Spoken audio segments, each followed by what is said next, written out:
ठीक है, अभी आज अपन कौन सा चैप्टर शुरू कर रहे हैं? आपका साइंस का 5वां चैप्टर है जिसका नाम क्या है? हीट। ठीक है, तो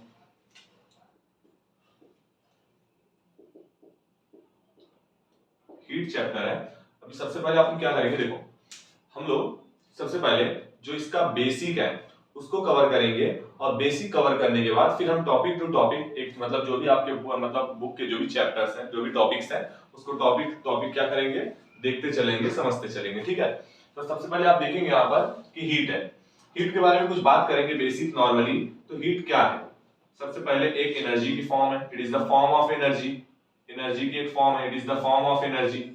ठीक है, अच्छा अगर ये एनर्जी है तो सीधी सी बात है, एनर्जी का काम होता है कि वो वर्क को परफॉर्म करेगी। वो वर्क को, एनर्जी के अंदर एक कैपेसिटी होती है कि वो कोई भी वर्क परफॉर्म कर सकती है, कोई भी वर्क कर सकती है। ठीक है, तो बात ये आती है कि ये कौन सा वर्क करेगी। तो एक्चुअली में ये याद रखना कि दुनिया में जो एनर्जी रहती है वो कौन सा वर्क करती है, तो बॉन्ड को ब्रेक करने का वर्क करती है। कौन सा? बॉन्ड को ब्रेक करने का, या बॉन्ड को वीक करने का, मतलब कमजोर करने का काम करेगी। बॉन्ड को या तो ब्रेक कर देगी या तो वीक कर देगी। अब इस बात का मतलब समझते हैं थोड़ा। ओके, चलो इस बात का मतलब समझते हैं।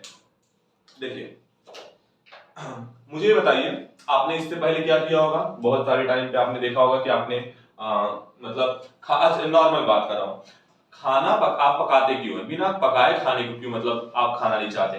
मतलब खाना पका कर क्यों खाना चाहते हैं? तो इसका जवाब ये होगा कि बात ऐसी है, जब आप खाने को पकाते हैं तो जो मतलब एक मतलब चावल ही देख लेते हैं, चावल को एक बार कच्चा चबाइए, थोड़ा सा 2-4 चावल चबा लीजिए, क्या दिक्कत है? Experimental purpose. ठीक है, और उसके बाद उसी चावल को आप पकाकर फिर चबाइए, आपको फर्क पता चल जाएगा। कच्चे चावल को चबाने में आपको ज्यादा एनर्जी लगी, जबकि पक्के चावल को चबाने में आप देखेंगे जो आपका भात बन जाता है उसको आप देखेंगे, उसको आप जब चबाते हैं तो उसमें कम एनर्जी लगी। इसके पीछे का रीजन क्या है कि कच्चा चावल जो था, जो आपका कच्चा चावल था, उसमें मान लीजिए कच्चा चावल है, तो कच्चे चावल में क्या था एक्चुअली में कि बॉन्ड जो थे वो बहुत ज्यादा स्ट्रॉन्ग थे। जब आपने उसको हीट दिया और हीट देके उसे पका दिया तो उसके बॉन्ड जो थे वो कमजोर हो गए थे, और कमजोर होने की वजह से आप उसको इजीली खा पा रहे हैं। ठीक है, मतलब मैं ये बोलना चाहता हूं कि हीट कोई भी मतलब खाना वगैरह आप पका रहे हैं तो किस लिए पका रहे हैं? तो इसका जवाब सीधा सीधा ये है कि आप इसलिए पका रहे हैं ताकि उसका बॉन्ड जो है वो कमजोर हो जाए और आपको खाने में आसानी हो। ठीक है, अभी आप थोड़ा मैं मतलब हिस्ट्री से रिलेट कर रहा हूं, फिर आपको और भी अच्छे से बातें समझेंगी। आपने सुना होगा हिस्ट्री में ये बात बोली जाती रही होगी कि आप बहुत पहले आप क्या करते होंगे, मतलब अगर देखे होंगे कि जब इंसान बहुत पहले कच्चा मांस खाया करता था, तो बात ये आती है जब इंसान कच्चा मांस खाया करता था, उसमें आपको बताया था कि जब इंसान कच्चा मांस खाया करता था उसके दिमाग का साइज बहुत ज्यादा छोटा था, फिर धीरे धीरे दिमाग का साइज बढ़ने लगा, और फाइनली आप देखेंगे कि आज हम जैसे मतलब एक इंसान मौजूद है। ठीक है, मामला ये बना कि इन उस टाइम पे जो कच्चा मांस खाया करता था, फिर आपने देखा होगा कि उसको अक्कल दाढ़ यानी विजडम टीथ ये थी। सही बात है ना, वो कच्चे मांस को चबाने के लिए, क्योंकि कच्चे मांस को चबाने में बहुत ज्यादा एनर्जी लगती थी, और इसलिए आपके अक्कल दांत मतलब आप देखेंगे स्ट्रेट स्ट्रेट आपको चबाने के लिए स्ट्रेट मसल्स के मतलब स्ट्रेट टीथ की जरूरत पड़ती थी। आप सामने वाले टीथ से उसको चबा नहीं सकते थे। आप देखेंगे कोई चीज आपको जितना ज्यादा स्ट्रांग रहेगा, वो जितना ज्यादा हार्ड रहेगा, आप उसको उतना कॉर्नर वाले टीथ से तोड़ने की कोशिश करते हैं। ठीक है, तो मामला क्या होता है, मैं अपनी बातों को समेट रहा हूं। ठीक है, मैं बस इतनी बातें बोल रहा हूं कि अगर आप कच्चा मांस खाएंगे तो आपको क्या होगा, चबाने में ज्यादा एनर्जी लगेगी कंपेयर टू पक्का मांस। पक्के मांस को आप खाएंगे तो आपको क्या लगेगा, एनर्जी कम लगेगी। मैं नॉनवेज और वेज का मतलब ये नहीं कर रहा हूं। ठीक है, मैं बस ये बोलना चाहता हूं कि आप मतलब ये मेरा एक्सपेरिमेंटल कॉन्सेप्ट है। ठीक है, इसके पीछे रीजन क्या छुपा हुआ है? इसके पीछे रीजन छुपा हुआ है बॉन्ड। ठीक है, कि अब जब मैं क्या करता हूं, कच्चे मांस को पका देता हूं तो उसके बाद जो उसको मतलब आप देखेंगे कि एनर्जी देने की वजह से क्या हो गया, क्योंकि हीट एनर्जी प्रोवाइड की है तो उसका बॉन्ड ब्रेक हो चुका है या फिर वीक हो चुका है, कमजोर हो चुका है, और अब हम उसको क्या करते हैं, इजिली यहाँ पे चबा सकते हैं। ठीक है, अब मैं नॉर्मल पॉइंट पे आ जा रहा हूं, तो मैंने फिर से अब बोल रहा हूं कि अब मैं एक शॉर्ट में बोल रहा हूं। तो what is the heat? Heat is one form of energy which is important for breaking और वीक, यहाँ पर make a weak any chemical bond. किसी भी केमिकल बॉन्ड को यहाँ पर क्या करने के लिए, या तो ब्रेक करने के लिए या फिर उस बॉन्ड को वीक करने के लिए हीट जो है वो एक ऐसी एनर्जी है जो कि जरूरत होती है। ठीक है, तो इतना सी बात क्लियर है? चलो ठीक है, ओके। अब बात आती है, जैसे हम आपके चैप्टर में एंटर करेंगे, आपके चैप्टर का पहला पॉइंट ही है कि हीट और टेम्परेचर में किस बात का डिफरेंस है। यानी अगर मैं बोलूं कि हीट और टेम्परेचर है तो उसमें बताइए कि क्या अंतर है दोनों में, क्या दोनों एक ही बातें हैं या दोनों अलग अलग बातें हैं, अलग है तो उसमें क्या क्या बातें अलग हैं, ये हमको बताना रहेगा। और हो सकता है ये क्वेश्चन आपके पेपर में आ जाए, ठीक है। मतलब मैं बता दूं, इस साल का जो नेचर दिख रहा है क्वेश्चन पूछे जाने का, मैंने भी 2-3 पेपर वगैरह देखे हैं, मतलब जो आपके मॉडल पेपर वगैरह आए हैं, ठीक है, तो उसमें देखा है, उसका मतलब ट्रेंड देख के सीधा सीधा सा ये लग रहा है कि ऐसा हो सकता है कि आपको चाहे एक दो ही क्वेश्चन ऐसा हो सकता है कि जिसका कॉन्सेप्ट बेस्ड रहेगा 9th पे वो क्वेश्चन पूछा जा सकता है। जैसे ये पूछा गया है कि रिफ्लेक्शन एंड रिफ्रैक्शन में डिफरेंस बताइए, रिफ्लेक्शन ऑफ लाइट में और रिफ्रैक्शन ऑफ लाइट में, तो ये कहां से लिंक कर रहा है? रिफ्लेक्शन ऑफ लाइट ना, ये रिफ्लेक्शन ऑफ लाइट तो किसका पार्ट है? 9th का पार्ट है। तो कॉन्सेप्ट ये बनता है कि आपसे ऐसे क्वेश्चन मतलब जो दोनों से लिंक होते रहेंगे पूछे जा सकते हैं, थोड़ा उसको लेकर आप अलर्ट रहिएगा। लेकिन ऐसा है कि आज तक ऐसा क्वेश्चन नहीं पूछा गया है जिसमें आप देखेंगे, मतलब 10th में तो कभी नहीं पूछा गया है कि ऐसा कोई क्वेश्चन जो 9th से रिलेट करता हो, ठीक है। एक बार 20% का कॉन्सेप्ट आया था, वहां पर क्वेश्चन पूछा गया था, मतलब ये कि 80% 10th का और 20% 9th का। आप देखेंगे ऐसा कॉन्सेप्ट था, उस टाइम पे ऐसे क्वेश्चन पूछे गए थे, अभी ऐसे क्वेश्चन की गुंजाइश नहीं है, ठीक है। इसके बाद आप देखेंगे नेक्स्ट पॉइंट बोला है कि हीट और टेम्परेचर में डिफरेंस बताइए। What is the difference between heat and temperature? Temperature, okay, तो देखते हैं कुछ पॉइंट्स हम अपने हिसाब से कर लेते हैं, ठीक है। तो सबसे पहला डिफरेंस देखते हैं, हीट क्या है? It is a one form of energy. सही बात है, हीट क्या है? One form of energy. मैं लिख दे रहा हूं, one form of energy. Temperature क्या है? किसी ऑब्जेक्ट के हॉटनेस और कोल्डनेस को मेजर करने के लिए बस एक यूनिट है, आप बोल सकते हैं, एक मेथड है, एक मेथड है, आप बोलेंगे it is a method to measure hotness और coldness of an object, hotness और कोल्डनेस ऑफ एन ऑब्जेक्ट। किसी ऑब्जेक्ट के हॉटनेस और कोल्डनेस को मेजर करने के लिए आप यहाँ पे टेम्परेचर जैसे कॉन्सेप्ट का यूज करते हैं। नेक्स्ट पॉइंट पर हम आते हैं, क्योंकि ये एक एनर्जी है तो इसको आप वर्क में कन्वर्ट कर सकते हैं, आप इससे वर्क परफॉर्म करवा सकते हैं, लेकिन ये एनर्जी नहीं है, आप इसका कन्वर्जन वर्क में नहीं कर सकते हैं। यहाँ पर बोला है it can perform work.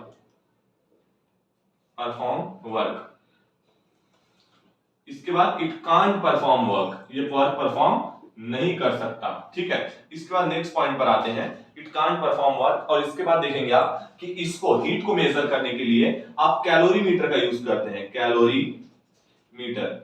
Heat को, क्योंकि कैलोरीमीटर है, हीट एनर्जी है, उसको कैलोरीमीटर से मेजर करते हैं। टेम्परेचर जो होता है उसको आप देखेंगे थर्मामीटर से मेजर करते हैं, थर्मामीटर,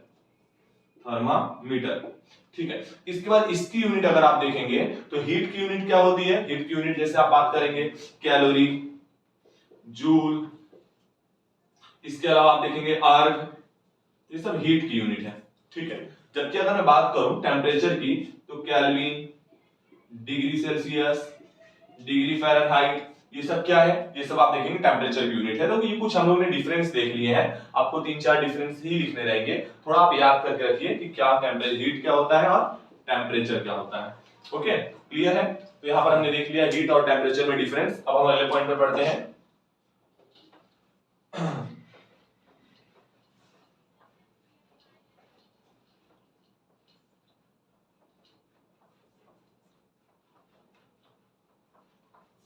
ओके, अब नेक्स्ट पॉइंट जो है वो है हीट ट्रांसफर होने के, मतलब कौन कौन से मीडियम, मतलब मोड है जिसकी वजह से हीट क्या हो सकता है? ट्रांसफर हो सकती है, ठीक है। तो हीट ट्रांसफर के आप देखेंगे कितने वेज हैं, यहाँ पर मैं लिख देता हूं, मेथड ऑफ हीट ट्रांसफर लिख दो, या डिफरेंट मोड्स। यहाँ पर आपके बुक में क्या पॉइंट लिखा है? What are the different way of heat transfer, तो यही मैं यहाँ लिखने जा रहा हूं, वे ऑफ हीट ट्रांसफर, मतलब हीट कितने तरीके से ट्रांसफर हो सकती है, ठीक है। हीट कितने तरीके से ट्रांसफर हो सकती है, तो हीट आप देखेंगे यहां पर मेनली 3 तरीके से ट्रांसफर हो सकती है, 3 तरीके से ट्रांसफर हो सकती है। सबसे पहले क्या है?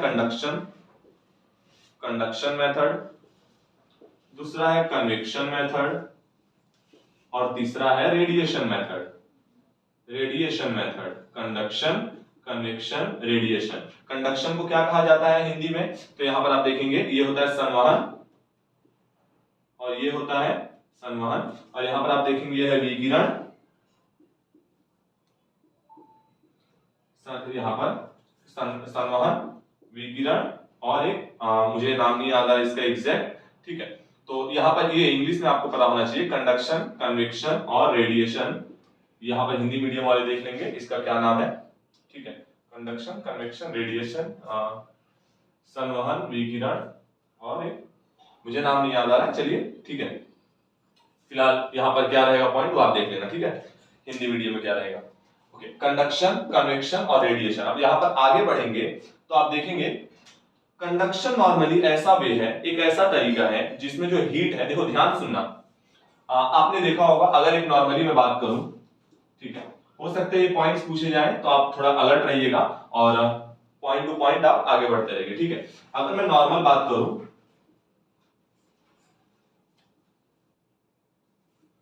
ओके,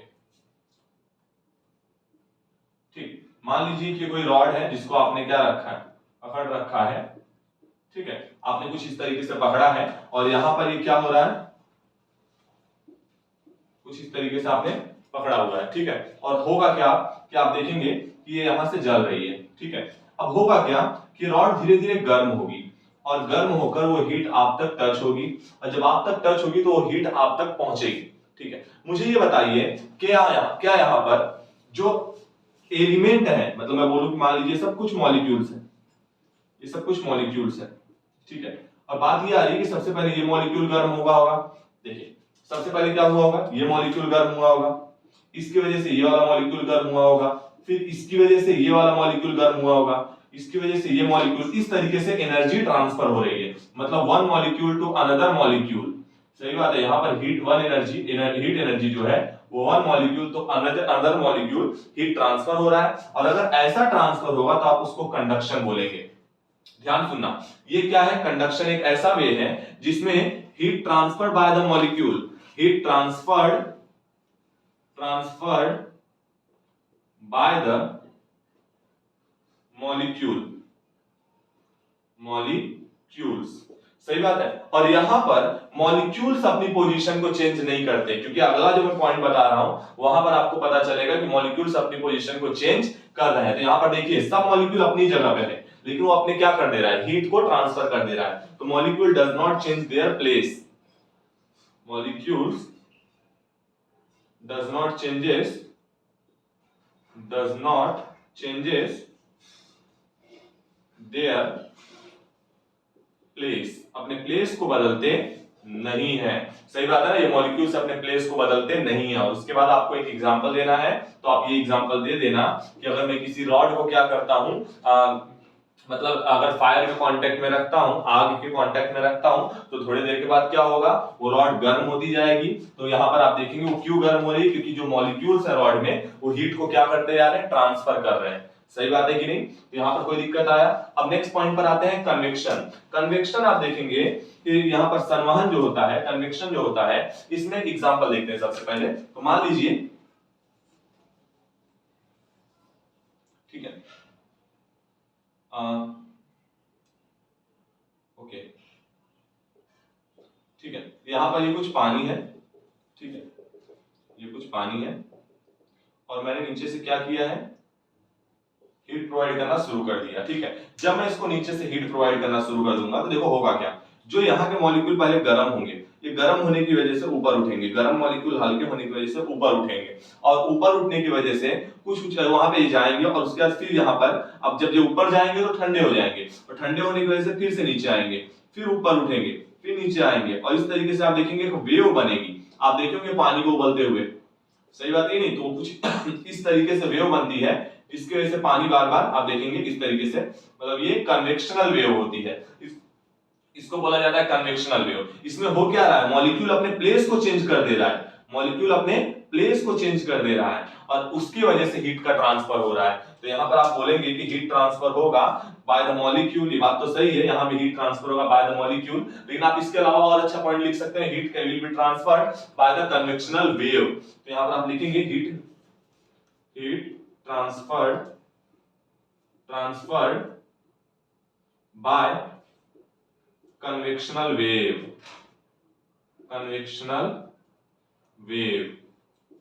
और इसके अलावा मैंने क्या बताया यहाँ पर, molecule changes their place, molecule अपने प्लेस को क्या कर दे रहा है, चेंज कर रहा है, मॉलिक्यूल चेंजेस देयर प्लेस, अपने प्लेस को क्या कर दे रहा है, चेंज कर दे रहा है, देयर प्लेस, मॉलिक्यूल अपने प्लेस को चेंज कर दे रहा है। आप यहाँ पे एग्जांपल देना है, तो आप किसका एग्जांपल दे लेंगे, फर्स्ट क्लास आप बताएंगे कि किसी टोप में मतलब कोई क्या कहते हैं कि आपका ये रहे, उसमें आप क्या करेंगे, वेसल वगैरह रहेगा, और उसमें वेसल मतलब बर्तन रहेगा उसमें, और आप पानी को गर्म करना चालू करेंगे तो थोड़ी देर के बाद आप देखेंगे उसमें कन्वेक्शनल वेव बन रही है। कन्वेक्शनल वेव मतलब जो हमारे पानी ऊपर उठती रहेंगी, ठीक है, और वही कन्वेक्शनल वेव होती है जो आप देखेंगे कि हीट को ट्रांसफर कर रही है पूरे पानी में, ठीक है।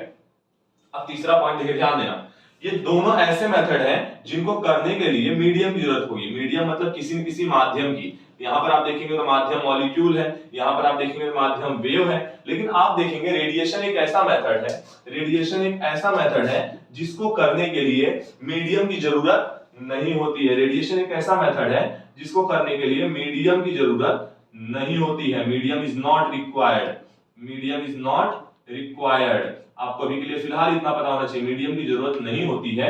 एग्जांपल के लिए, तो एग्जांपल में आप देखेंगे कि सन जो है वो इतना दूर से अर्थ पे क्या कर रहा है, अपनी लाइट को, अपनी एनर्जी को भेज रहा है, सही बात है, अपनी हीट को भेज रहा है। बात ये आती है कि बीच में कोई मीडियम नहीं है, बीच में ऐसा बहुत बड़ा इलाका है जहां पर कोई मीडियम नहीं है, स्पेस है, खाली जगह है। तो बात ये आती है कि जब यहाँ पर मीडियम की जरूरत पड़ती है तो ये लाइट यहाँ तक, ये हीट यहाँ तक पहुंच कैसे रही है सन की, तो इसका जवाब है रेडिएशन की हेल्प से। रेडिएशन एक ऐसा मेथड है जिसकी वजह से जो हीट एनर्जी है वो सन से हमारे तक पहुंच रही है। तो यहाँ पर ये तीन मेथड पे हमने बात कर लिया है, ठीक है, कंडक्शन, कन्वेक्शन और रेडिएशन, ठीक है, यहां तक क्लियर है, बताइए आगे बढ़े आप, ओके।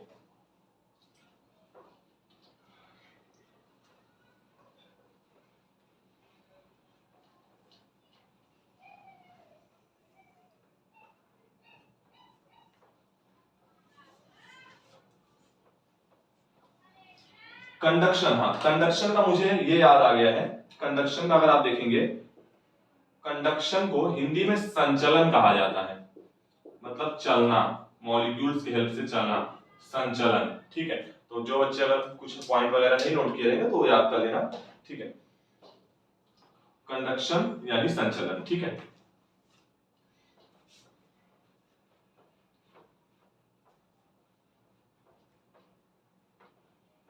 संचलन, संवहन और विकिरण, ठीक है। तो तीनों मेथड आपको समझ में आया, तीनों वे से कैसे हीट का ट्रांसफर होता है। और अब हम नेक्स्ट पॉइंट पर बढ़ रहे हैं और जिसका नाम है लेटेंट हीट, लेटेंट हीट, ठीक है। तो यहाँ पर इसका नेक्स्ट पॉइंट है हीट में, देखो हीट दो तरीके की होती है, एक तो आप देखेंगे ऐसी हीट होती है,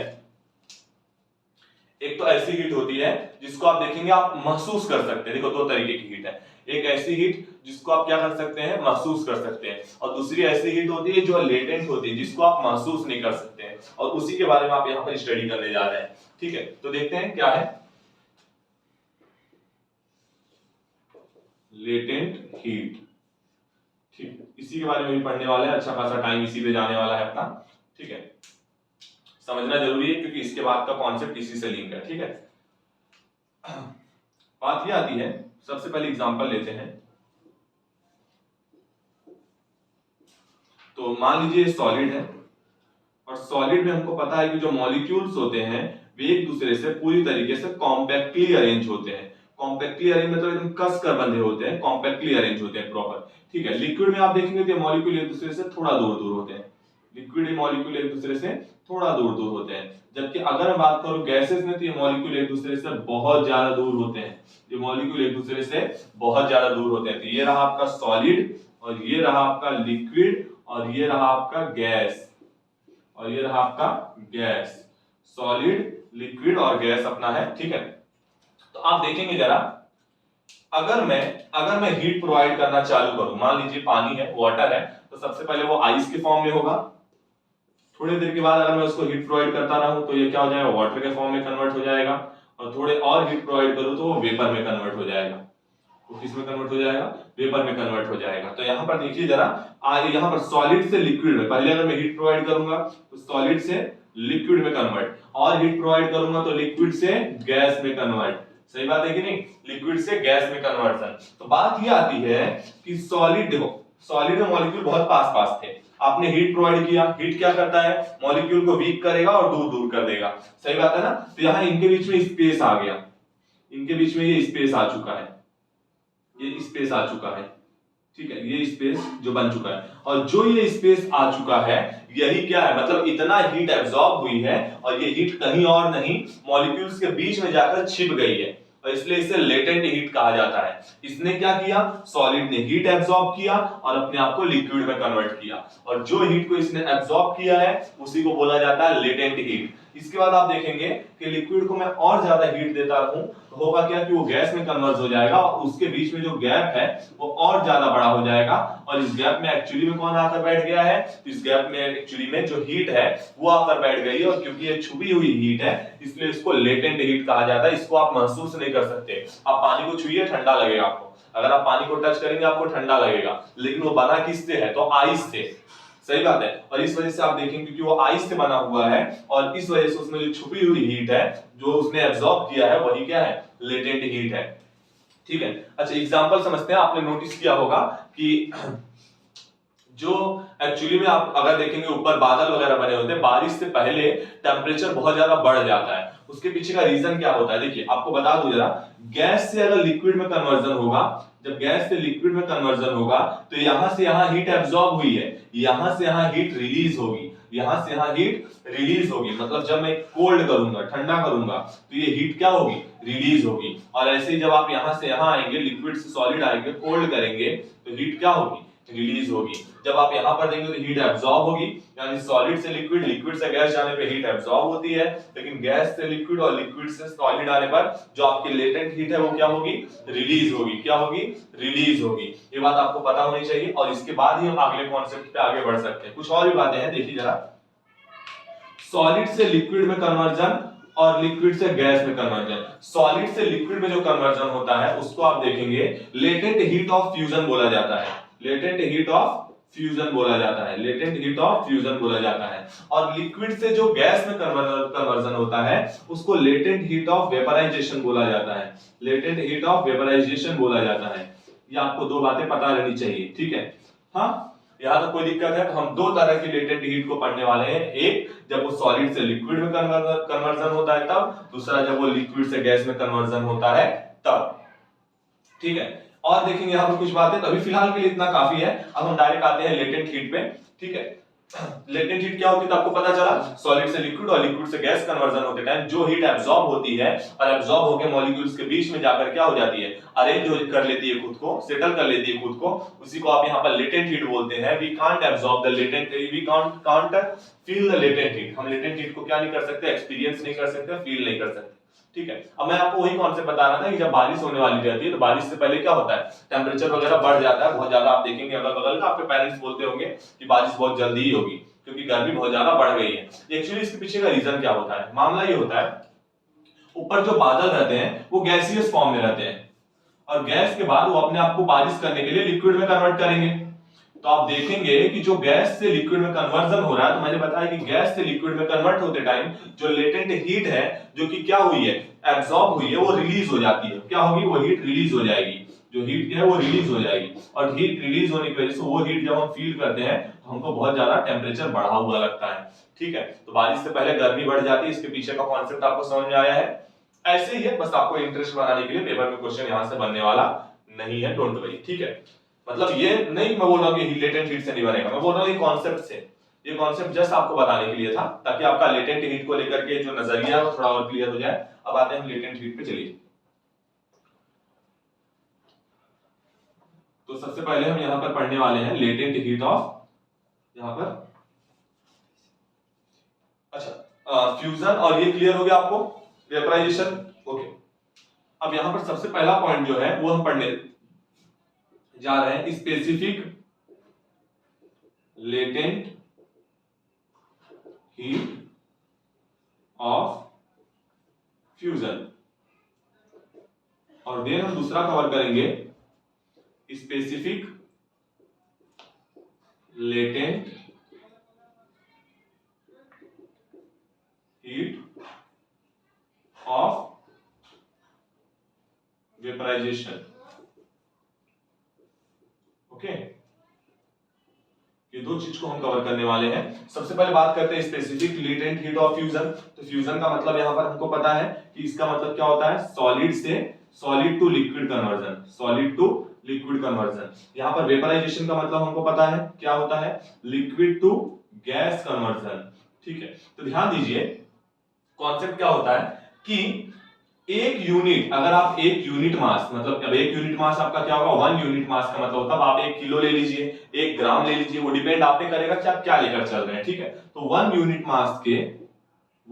मास आप ले लेंगे किसी का मतलब किसी सॉलिड को, और उसको लिक्विड में कन्वर्ट करने के लिए जितना हीट आपने एब्जॉर्ब किया, मतलब जितना हीट एब्जॉर्ब हुआ है वही क्या होगा, specific latent heat of fusion. मैं फिर से बता रहा हूं, सीधी सी बात है कि सॉलिड से मतलब एक यूनिट मास का कोई भी ऑब्जेक्ट है जो कि सॉलिड है और उसको लिक्विड में कन्वर्ट करने के लिए जितना हीट एब्जॉर्ब हुई है उसी को क्या बोला जाता है, लेटेंट हीट ऑफ फ्यूजन। और यहां पर से इसका कॉन्सेप्ट क्या होगा कि एक यूनिट मास का कोई मतलब लिक्विड है, ऑब्जेक्ट है इन द लिक्विड स्टेट, जो कि क्या हो रहा है, जो कि मतलब गैस में कन्वर्ट होने के लिए, खुद को गैस में कन्वर्ट करने के लिए जितना हीट एब्जॉर्ब करेगा वही होता है specific latent heat of vaporization. तो specific latent heat of fusion हमारा हो चुका है, specific latent heat of vaporization भी हमारा हो चुका है। तो यहां पर हमने दो चीजें कवर कर लिया है, क्या इसमें कोई दिक्कत है, specific latent heat of fusion और specific latent heat of vaporization में इसका मतलब सॉलिड से लिक्विड कन्वर्ट होते टाइम कितना हीट एब्जॉर्ब हुई है, और इसका मतलब है लिक्विड से गैस कन्वर्ट होते टाइम कितना हीट एब्जॉर्ब हुई है। ठीक है, बस इतनी सी बात है। अब आते हैं अगले पॉइंट पर, और अगला पॉइंट में आपसे एक क्वेश्चन पूछ लिया है तो देखते हैं उस पर डिस्कस करेंगे। चलिए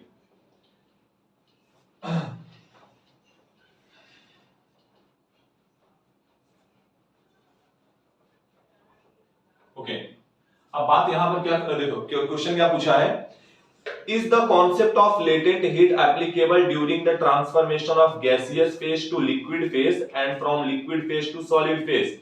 बोला जा रहा है कि क्या जो ये लेटेंट हीट का कॉन्सेप्ट है ये तब भी एप्लीकेबल होगा जब गैस से लिक्विड में कन्वर्जन हो, जब गैस से लिक्विड में कन्वर्जन हो और लिक्विड से सॉलिड में कन्वर्जन हो। तो मैंने बताया कि इस टाइम पे लेटेंट हीट का कॉन्सेप्ट नहीं एप्लीकेबल होगा, क्योंकि उस टाइम पे लेटेंट हीट जो है वो रिलीज होगी ना कि एब्जॉर्ब होगी। ऐसे चलोगे तो एब्जॉर्ब होगी, एब्जॉर्ब, जबकि ऐसे चलोगे तो रिलीज होगी, रिलीज। ठीक है, तो ये बात आपको पता होना चाहिए, इसका यही आंसर है। Where does the latent heat go during this transformation? बोला जा रहा है जब इसका ये ट्रांसफॉर्मेशन होता रहता है इस तरीके का तो हीट क्या होती है, तो आपको बताना है कि हीट रिलीज होती है अपने इन्वायरमेंट में, अपने सराउंडिंग में, हमारे सराउंडिंग में। आप देखेंगे आप क्या करें, देखो ऐसे क्वेश्चन बन सकते हैं और नहीं बनने का मतलब नॉर्मल भी ऐसे किसी से भी आप ऐसे बातचीत करते हुए पूछ सकते हैं कि बताइए भाई, अगर मैं ये बोलूं कि ध्यान देना, एक ऐसे बोल दीजिए कि बर्फ कन्वर्ट हो रहा है, ऐसे बता सकते हैं आप, क्वेश्चन बन सकता है कि बर्फ कन्वर्ट हो रहा है पानी में और एक जगह पर वेपर कन्वर्ट हो रही है पानी में। ठीक है, एक जगह बर्फ पानी में कन्वर्ट हो रहा है और दूसरी जगह पे आप बता दीजिए कि वेपर यानी भाप, भाप जो है वो कन्वर्ट हो रही है पानी में। तो आप बताइए कि कहां पर आपको गर्मी ज्यादा लगेगी, कहां पर आपको गर्मी ज्यादा लगेगी। ऐसे क्वेश्चन आप बात कर सकते हैं सामने वाले, मतलब ये बहुत मुश्किल है ये सोचना कि आप क्या बोल रहे हैं, आप लेटेंट हीट पे बात कर रहे हैं तो ये थोड़ा सोचना मुश्किल हो जाएगा। लेकिन आप देखिए क्योंकि बर्फ सॉलिड है और सॉलिड से लिक्विड में कन्वर्ट हो रहा है यानी हीट एब्जॉर्ब होगी, और जब हीट वो एब्जॉर्ब करेगा तो ऑफ कोर्स ये बात है कि आपको क्या महसूस होगा, थोड़ा ठंडा महसूस होगा। आपकी अगल बगल की हीट क्या हो रही है, एब्जॉर्ब हो रही है, तो आपको ठंडा महसूस होगा। यहाँ पर क्या होगा, और यहाँ पर आप देखेंगे कि ये क्या था, गैस था, और गैस किसमें कन्वर्ट हो रहा है, लिक्विड में कन्वर्ट हो रहा है। इसका सीधा मतलब है कि हीट रिलीज हो रही है और गर्मी बढ़ेगी आपके इन्वायरमेंट की, आपके अगल बगल की गर्मी बढ़ेगी। तो यहाँ पर आपको गर्मी महसूस होगी और यहाँ पर नहीं महसूस होगी। आप समझे मेरी बात? तो ऐसे क्वेश्चन आप मतलब थोड़ा अपने मतलब अपने आप को क्या करने के लिए, थोड़ा एंजॉय पर्पस के लिए भी आप बनाकर अपने दोस्तों से बातचीत कर सकते हैं। इससे क्या होगा कि आपका कॉन्सेप्ट और ज्यादा क्लियर होता रहेगा। ठीक है, चलिए कोई बात नहीं, तो ये आपका हो चुका है। अगला पॉइंट जो है वो है रिजलेशन। रिजलेशन बहुत इंपॉर्टेंट पॉइंट है और यहां से क्वेश्चन बनने के चांस है और आपको पूरा एक्सप्लेनेशन के साथ में यहां पर आंसर देने पड़ सकते हैं। ठीक है, चलिए देखते हैं रिजलेशन क्या होता है। रिजलेशन, ठीक है, रिजलेशन। रिजलेशन, अब देखते हैं रिजलेशन क्या है। रिजलेशन का मतलब होता है फिर से बर्फ बनना, फिर से बर्फ बनना, फिर से बर्फ बनना। ठीक है, अब ये फिर से बर्फ बनने का मतलब समझिए क्या है। ठीक है, हाँ बात ये है, अब देखिए यहां पर होगा क्या। ठीक है, ये आपको कुछ कॉन्सेप्ट यहां पर पता होना चाहिए। जब भी किसी चीज पे प्रेशर बढ़ेगा, ध्यान दीजिएगा थोड़ा, यहां इसके लिए एप्लीकेबल है। मैं ये नहीं बोल रहा हूं कि यूनिवर्सल कॉन्सेप्ट है, मैं यहां के लिए बता रहा हूं। यूनिवर्सल मतलब मैं अब आगे जितनी भी चीजें पढ़ाऊंगा या आप आगे जितनी भी चीजें पढ़ोगे सब पे ये कॉन्सेप्ट लागू होगा। ये कॉन्सेप्ट यहां पर बता दे रहा हूं कि जब भी आप किसी चीज पे प्रेशर बढ़ाएंगे उसका टेम्परेचर भी बढ़ेगा।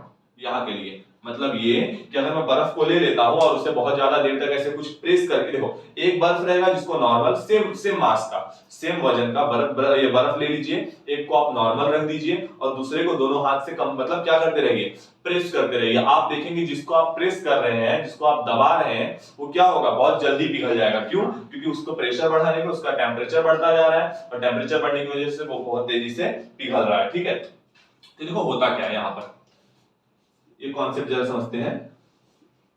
ठीक है, ये मैंने क्या कर लिया, एक बर्फ का प्रॉपर मतलब ये ले लिया, ब्लॉक ले लिया है। ठीक है, आइस ब्लॉक। और मैंने किया क्या है कि तांबे की तार लिया है, तांबे की तार, उसके दोनों तरफ मैंने क्या बांध दिया, दोनों साइड पे वेट बांध दिया है कुछ इस तरीके से। देखो ये है मेरा टेबल। ठीक है, मैंने तांबे के ये साइड भी देखेंगे आप कि प्रॉपर वेट बांध दिया है। ओके, और इस साइड में भी ऐसे कुछ प्रॉपर वेट बांध दिया है। ठीक है, ये प्रॉपर दोनों तरफ वेट बांध दिए गए हैं। अब मामला ये है, मतलब कुछ आप समझ रहे हैं किस तरीके से कि इसके ऊपर से तार गई है, तार इसके ऊपर से गई है। ठीक है, एक इस साइड से गई है, एक उस साइड से गई है। और अब क्या होगा कि जब ये यहां पर वेट बांधा गया है तो ये तार जो है इस पे क्या अप्लाई करेगी, प्रेशर अप्लाई करेगी। प्रेशर अप्लाई करने की वजह से इसका टेम्परेचर बढ़ जाएगा और इस जगह का जो बर्फ है वो पिघल जाएगा और पिघलने की वजह से जो तार रहेगी, अब वो पिघलने की वजह से बर्फ पिघल कर पानी बन जाएगा और वो तार आगे खिसक आएगी कुछ इस तरीके से। समझ पा रहे हैं? अब बर्फ की तार जो है वो यहां तक घुस आई है, सही बात है। थोड़ी देर के बाद क्या होगा, फिर इस जगह पे प्रेशर अप्लाई कर रही है, अप्लाई करने की वजह से फिर यहाँ का टेम्परेचर बढ़ेगा और यहां से सरक सरक कर बर्फ यहां पर आ जाएगी और इसी तरीके से थोड़ी देर में जो बर्फ है, मतलब ये सॉरी तार जो है वो बर्फ के एक पार से दूसरे पार चली जाएगी। लेकिन अब आप देखेंगे, अब कॉन्सेप्ट ये है कि क्या बर्फ के दो टुकड़े हुए होंगे या नहीं। जिसका जवाब है बर्फ के दो टुकड़े नहीं हुए होंगे। इसके पीछे का रीजन क्या है, इसके पीछे का रीजन रिजलेशन है। रिजलेशन क्या होता है अब ये समझते हैं। तो रिजलेशन ये होता है कि बर्फ पे अगर मैं मतलब क्या बढ़ाऊं, प्रेशर बढ़ाऊं तो उसका टेम्परेचर भी बढ़ता है, जिसकी वजह से क्या होगा, जिसकी वजह से ध्यान सुनिए, बर्फ का अगर मैं मतलब बर्फ पे अगर मैं प्रेशर बढ़ाऊंगा उसका टेम्परेचर भी बढ़ता है, जिसकी वजह से बर्फ का कन्वर्जन पानी में हो जाएगा। और लेकिन अगर मैं वही टेम्परेचर को मतलब क्या कर दूं, रिमूव कर दूं, सॉरी वही प्रेशर को मैं अगर रिमूव कर दूं तो जो टेम्परेचर बढ़ा है वो फिर से घट जाएगा और उस वजह से वो बर्फ जो कि पानी बना था वो फिर से बर्फ बन जाएगा। बहुत ज्यादा कॉम्प्लिकेट नहीं कर दिया मैंने आपको, मुझे उम्मीद है। फिर से एक बार समझते हैं। देखिए, अगर मैं बर्फ का प्रेशर बढ़ाता हूं, इफ वी मतलब क्या कर रहे हैं, if we increase pressure on the ice, तो क्या होगा, बर्फ जो है मतलब temperature is also increases, temperature भी बढ़ेगा एंड यहां पर क्या बोलोगे, ice converts into the water. Ice किसमें कन्वर्ट हो जाएगा, वाटर में कन्वर्ट हो जाएगा। ये पहला कॉन्सेप्ट है। लेकिन अगर मैं प्रेशर को रिमूव कर दूं, जितना मैंने प्रेशर बढ़ाया था उस प्रेशर को मैं हटा दूं तो टेम्परेचर फिर से कम हो जाएगा और जो आइस मेरा पानी में कन्वर्ट हुआ था वो फिर से किस में कन्वर्ट हो जाएगा, आइस में कन्वर्ट हो जाएगा। तो यहाँ पर वही कॉन्सेप्ट है कि देखेंगे आप कि लगातार इसका जवाब क्या रहेगा, इसका जवाब ये रहेगा कि बर्फ के दो टुकड़े नहीं हुए रहेंगे। क्यों नहीं हुए होंगे, तो यहाँ पर क्योंकि आप देखेंगे कि जैसे जैसे तार आगे सरकती जा रही है, जैसे जैसे तार जो है वो आगे अहेड मूव करती जा रही है, आगे मूव करती जा रही है, वैसे वैसे पीछे प्रेशर कम होता जा रहा है और प्रेशर कम होने की वजह से वहां का टेम्परेचर भी कम होता जा रहा है और जिसकी वजह से जो आपका बर्फ है मतलब जो पानी में कन्वर्ट हुआ था वो फिर से किस में कन्वर्ट होता जा रहा है, बर्फ में कन्वर्ट होता जा रहा है, मतलब जुड़ती जा रही है सब कुछ। ठीक है, तो यहाँ पर आप बताएंगे कि बर्फ जो है वो पानी मतलब यहाँ पर दो टुकड़े में डिवाइड नहीं हुआ होगा। ठीक है, तो ये कॉन्सेप्ट था आपका रिजलेशन का, मुझे उम्मीद है कि आपको समझ में आया होगा। ठीक है, देख लेते हैं कुछ पॉइंट्स है आपके क्वेश्चन है, डायरेक्ट देख लेते हैं। देखो क्या लिखा बोला है, in the above experiment the wire move through the ice slab, मतलब आइस के स्लैब से वायर जो है मूव कर जाती है। The ice slab does not break, why, बोला गया कि आइस स्लैब जो है वो ब्रेक नहीं हुआ है, वो टूटा नहीं है, क्यों? तो आपको बता देना है यहाँ पर कि ये क्या है, कौन सी इसके पीछे जो कॉन्सेप्ट है उसी का नाम क्या है, रिजलेशन है। इसके आप कैसे इसको समझाएंगे, जो रिजलेशन है एक्चुअली वो क्या हो रहा है, जब आप टेम्परेचर मतलब प्रेशर बढ़ा रहे हैं, जब ये तार जो है ये एक तरीके से क्या कर रहा है, प्रेशर अप्लाई कर रहा है स्लैब के ऊपर, जिसकी वजह से उस मतलब स्लैब पे टेम्परेचर बढ़ रहा है और वो क्या हो जा रहा है, पानी में कन्वर्ट हो रहा है। लेकिन जैसे ही तार आगे मूव्स अहेड, जैसे तार आगे चली जाती है, पीछे का तार के पीछे का टेम्परेचर प्रेशर कम हो जाता है, जिसकी वजह से टेम्परेचर कम हो जाता है, और टेम्परेचर कम होने की वजह से क्या होगा, फिर से वो कन्वर्ट हो जाएगा अपने मतलब वाटर जो है वो आइस में कन्वर्ट हो जाएगा। ठीक है, तो उम्मीद है आपको समझ में आया होगा रिजलेशन का कॉन्सेप्ट। ठीक है, नेक्स्ट क्वेश्चन यहां से बना है, is there any relation of latent heat with the regelation, बोला गया है कि क्या लेटेंट हीट का कोई रिलेशन है यहाँ पर रिजलेशन से। तो देखते हैं जरा, रिजलेशन में क्या आप देखेंगे, सबसे पहले पानी जो वाटर जो था, मतलब जितनी हीट, मतलब सीधे तौर पे जितनी हीट रिलीज हुई है उतनी हीट एब्जॉर्ब हो जा रही है। अरे भाई सीधी सी बात है, मतलब क्या था, पहले सॉलिड था, सॉलिड से लिक्विड कन्वर्ट हुआ यानी वाटर में, और वाटर से फिर से किस में कन्वर्ट हो गया, आइस में। तो जितनी हीट एब्जॉर्ब मतलब रिलीज हुई थी सॉलिड से लिक्विड कन्वर्ट होते टाइम, उतनी हीट क्या हो गई है, एब्जॉर्ब हो गई। मतलब यहां पर आप बताएंगे कि लेटेंट हीट जैसा कॉन्सेप्ट आ ही नहीं पाया, क्योंकि जो हीट मतलब वो तो फिर से क्या बन गया, आइस बन गया। समझ पा रहे हैं आप? ठीक है, चलो इसके बाद क्या बोला गया है, you know that the as we go at the higher than the sea level, बोला जा रहा है जैसे जैसे हम सी लेवल पे हाई पे जाते हैं, जैसे जैसे ऊपर जाते जाते हैं, तो the boiling point of water decreases, पानी का बॉइलिंग पॉइंट जो है वो कम होता जाता है। ठीक है, decreases. What would be the effect on the melting point of solid? What would be the effect on the melting point of solid? कि बताइए कि इसका मेल्टिंग पॉइंट, सॉलिड के मेल्टिंग पॉइंट पे क्या इफेक्ट होगा।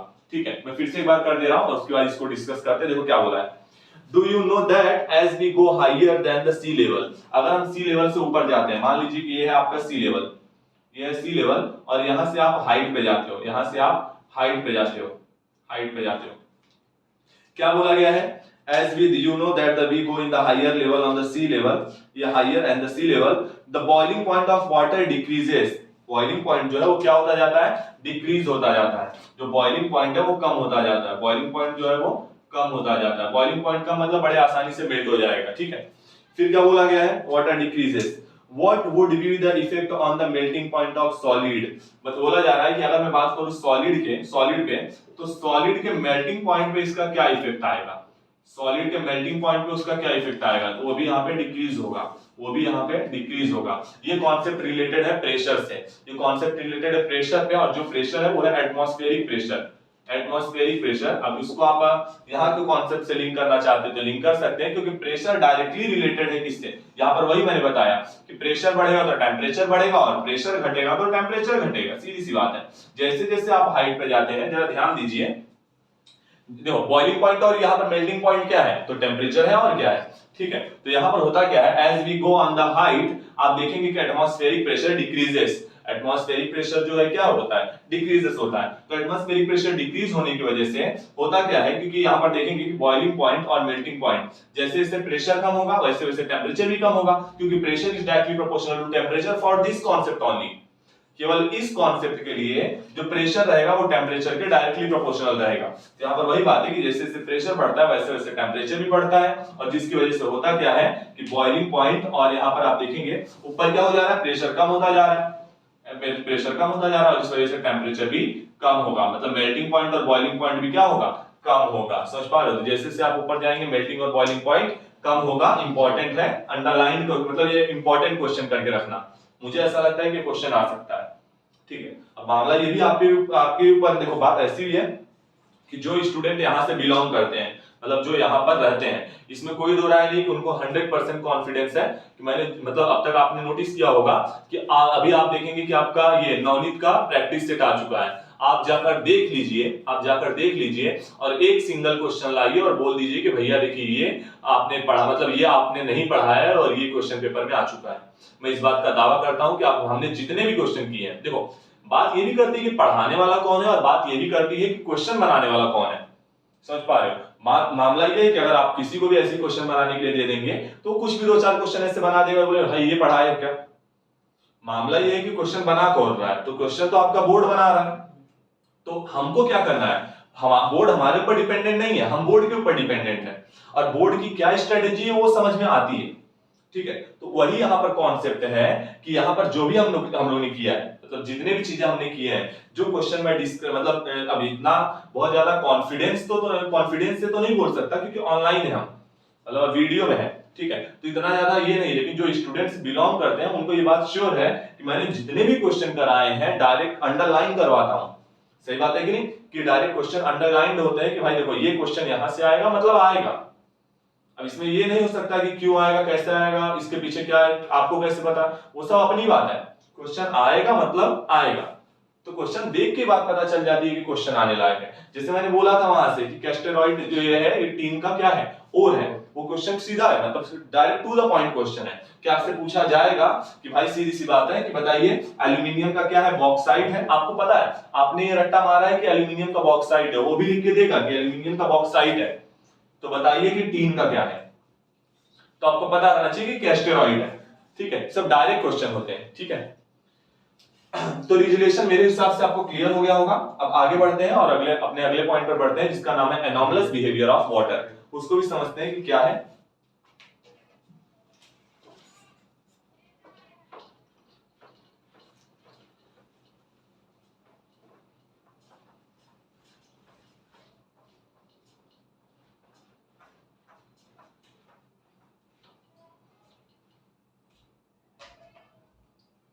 यहां पर एनॉमलस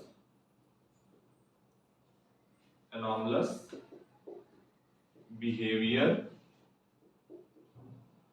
ऑफ वाटर, मतलब पानी का असंगत व्यवहार, यानी कि कुछ एक ऐसा बिहेवियर है, एक ऐसा बिहेवियर है जो वाटर दिखाता है लेकिन बाकी और कोई भी लिक्विड नहीं दिखाता है, और यही होता है एनॉमलस बिहेवियर ऑफ वाटर। ठीक है, वाटर की जरूरत पड़ गई है, एनॉमलस बिहेवियर ये है कि इसके बिना नहीं जी सकते, बाकी बिना थोड़ा काम चल जाएगा, और क्या, यही होता है ना एनॉमलस बिहेवियर। नहीं ऐसा नहीं है, कुछ और है। चलिए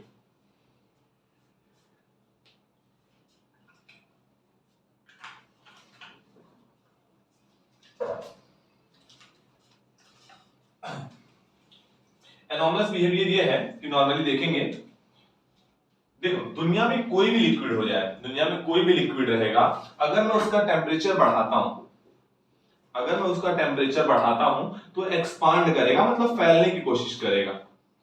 इट एक्सपांड्स, वो एक्सपांड करेगा मतलब फैलने की कोशिश करेगा।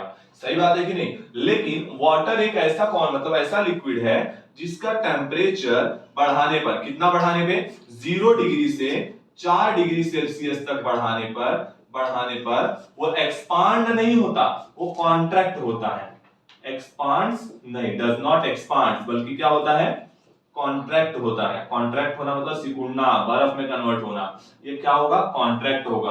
और यही क्या है, एनॉमलस बिहेवियर ऑफ वाटर है। अब आप उसको 10 लाइन में समझा दीजिए या 20 लाइन में समझा दीजिए, कॉन्सेप्ट केवल इतना है कि अब आपको इसको लिखना कैसा होगा। Normally all the when we increase the temperature of any liquid तो क्या होगा, it expands, but water shows anomalous behaviour than other liquid. क्या करता है, when we increase the temperature of water from 0 degree Celsius to 4 degree Celsius, क्या होगा, the molecules of water does not expand, बल्कि क्या हो जाएंगे, it starts contracting, वो क्या शुरू हो जाते हैं, कॉन्ट्रैक्ट होना शुरू होते हैं, मतलब आइस में कन्वर्ट होना शुरू होते हैं। इसको आप कुछ इस तरीके से फील किए होंगे, आप अगर गर्मी वगैरह में तुरंत आइसक्रीम लीजिए, आप देखेंगे तुरंत आइसक्रीम लीजिए और आइसक्रीम लेने के बाद उस पे जो थैली वगैरह रहता है, रैपर वगैरह रहता है, उसको हटाइए और आप थोड़ा नोटिस कीजिए उसको, आप देखेंगे उस पे बर्फ जमना शुरू हो गया। आप इस चीज को बहुत अच्छे से नोटिस किए होगे, नहीं किए होगे तो थोड़ा 10-20 रुपया खर्चा करो, फ्री में सब कुछ कैसे सीख सकते हो। ठीक है, समझ रहे हो मैं क्या बोल रहा हूँ, आप नॉर्मल इस चीज को गेस कर सकते हो और उसके बाद तो आइसक्रीम आपको ही खाना है।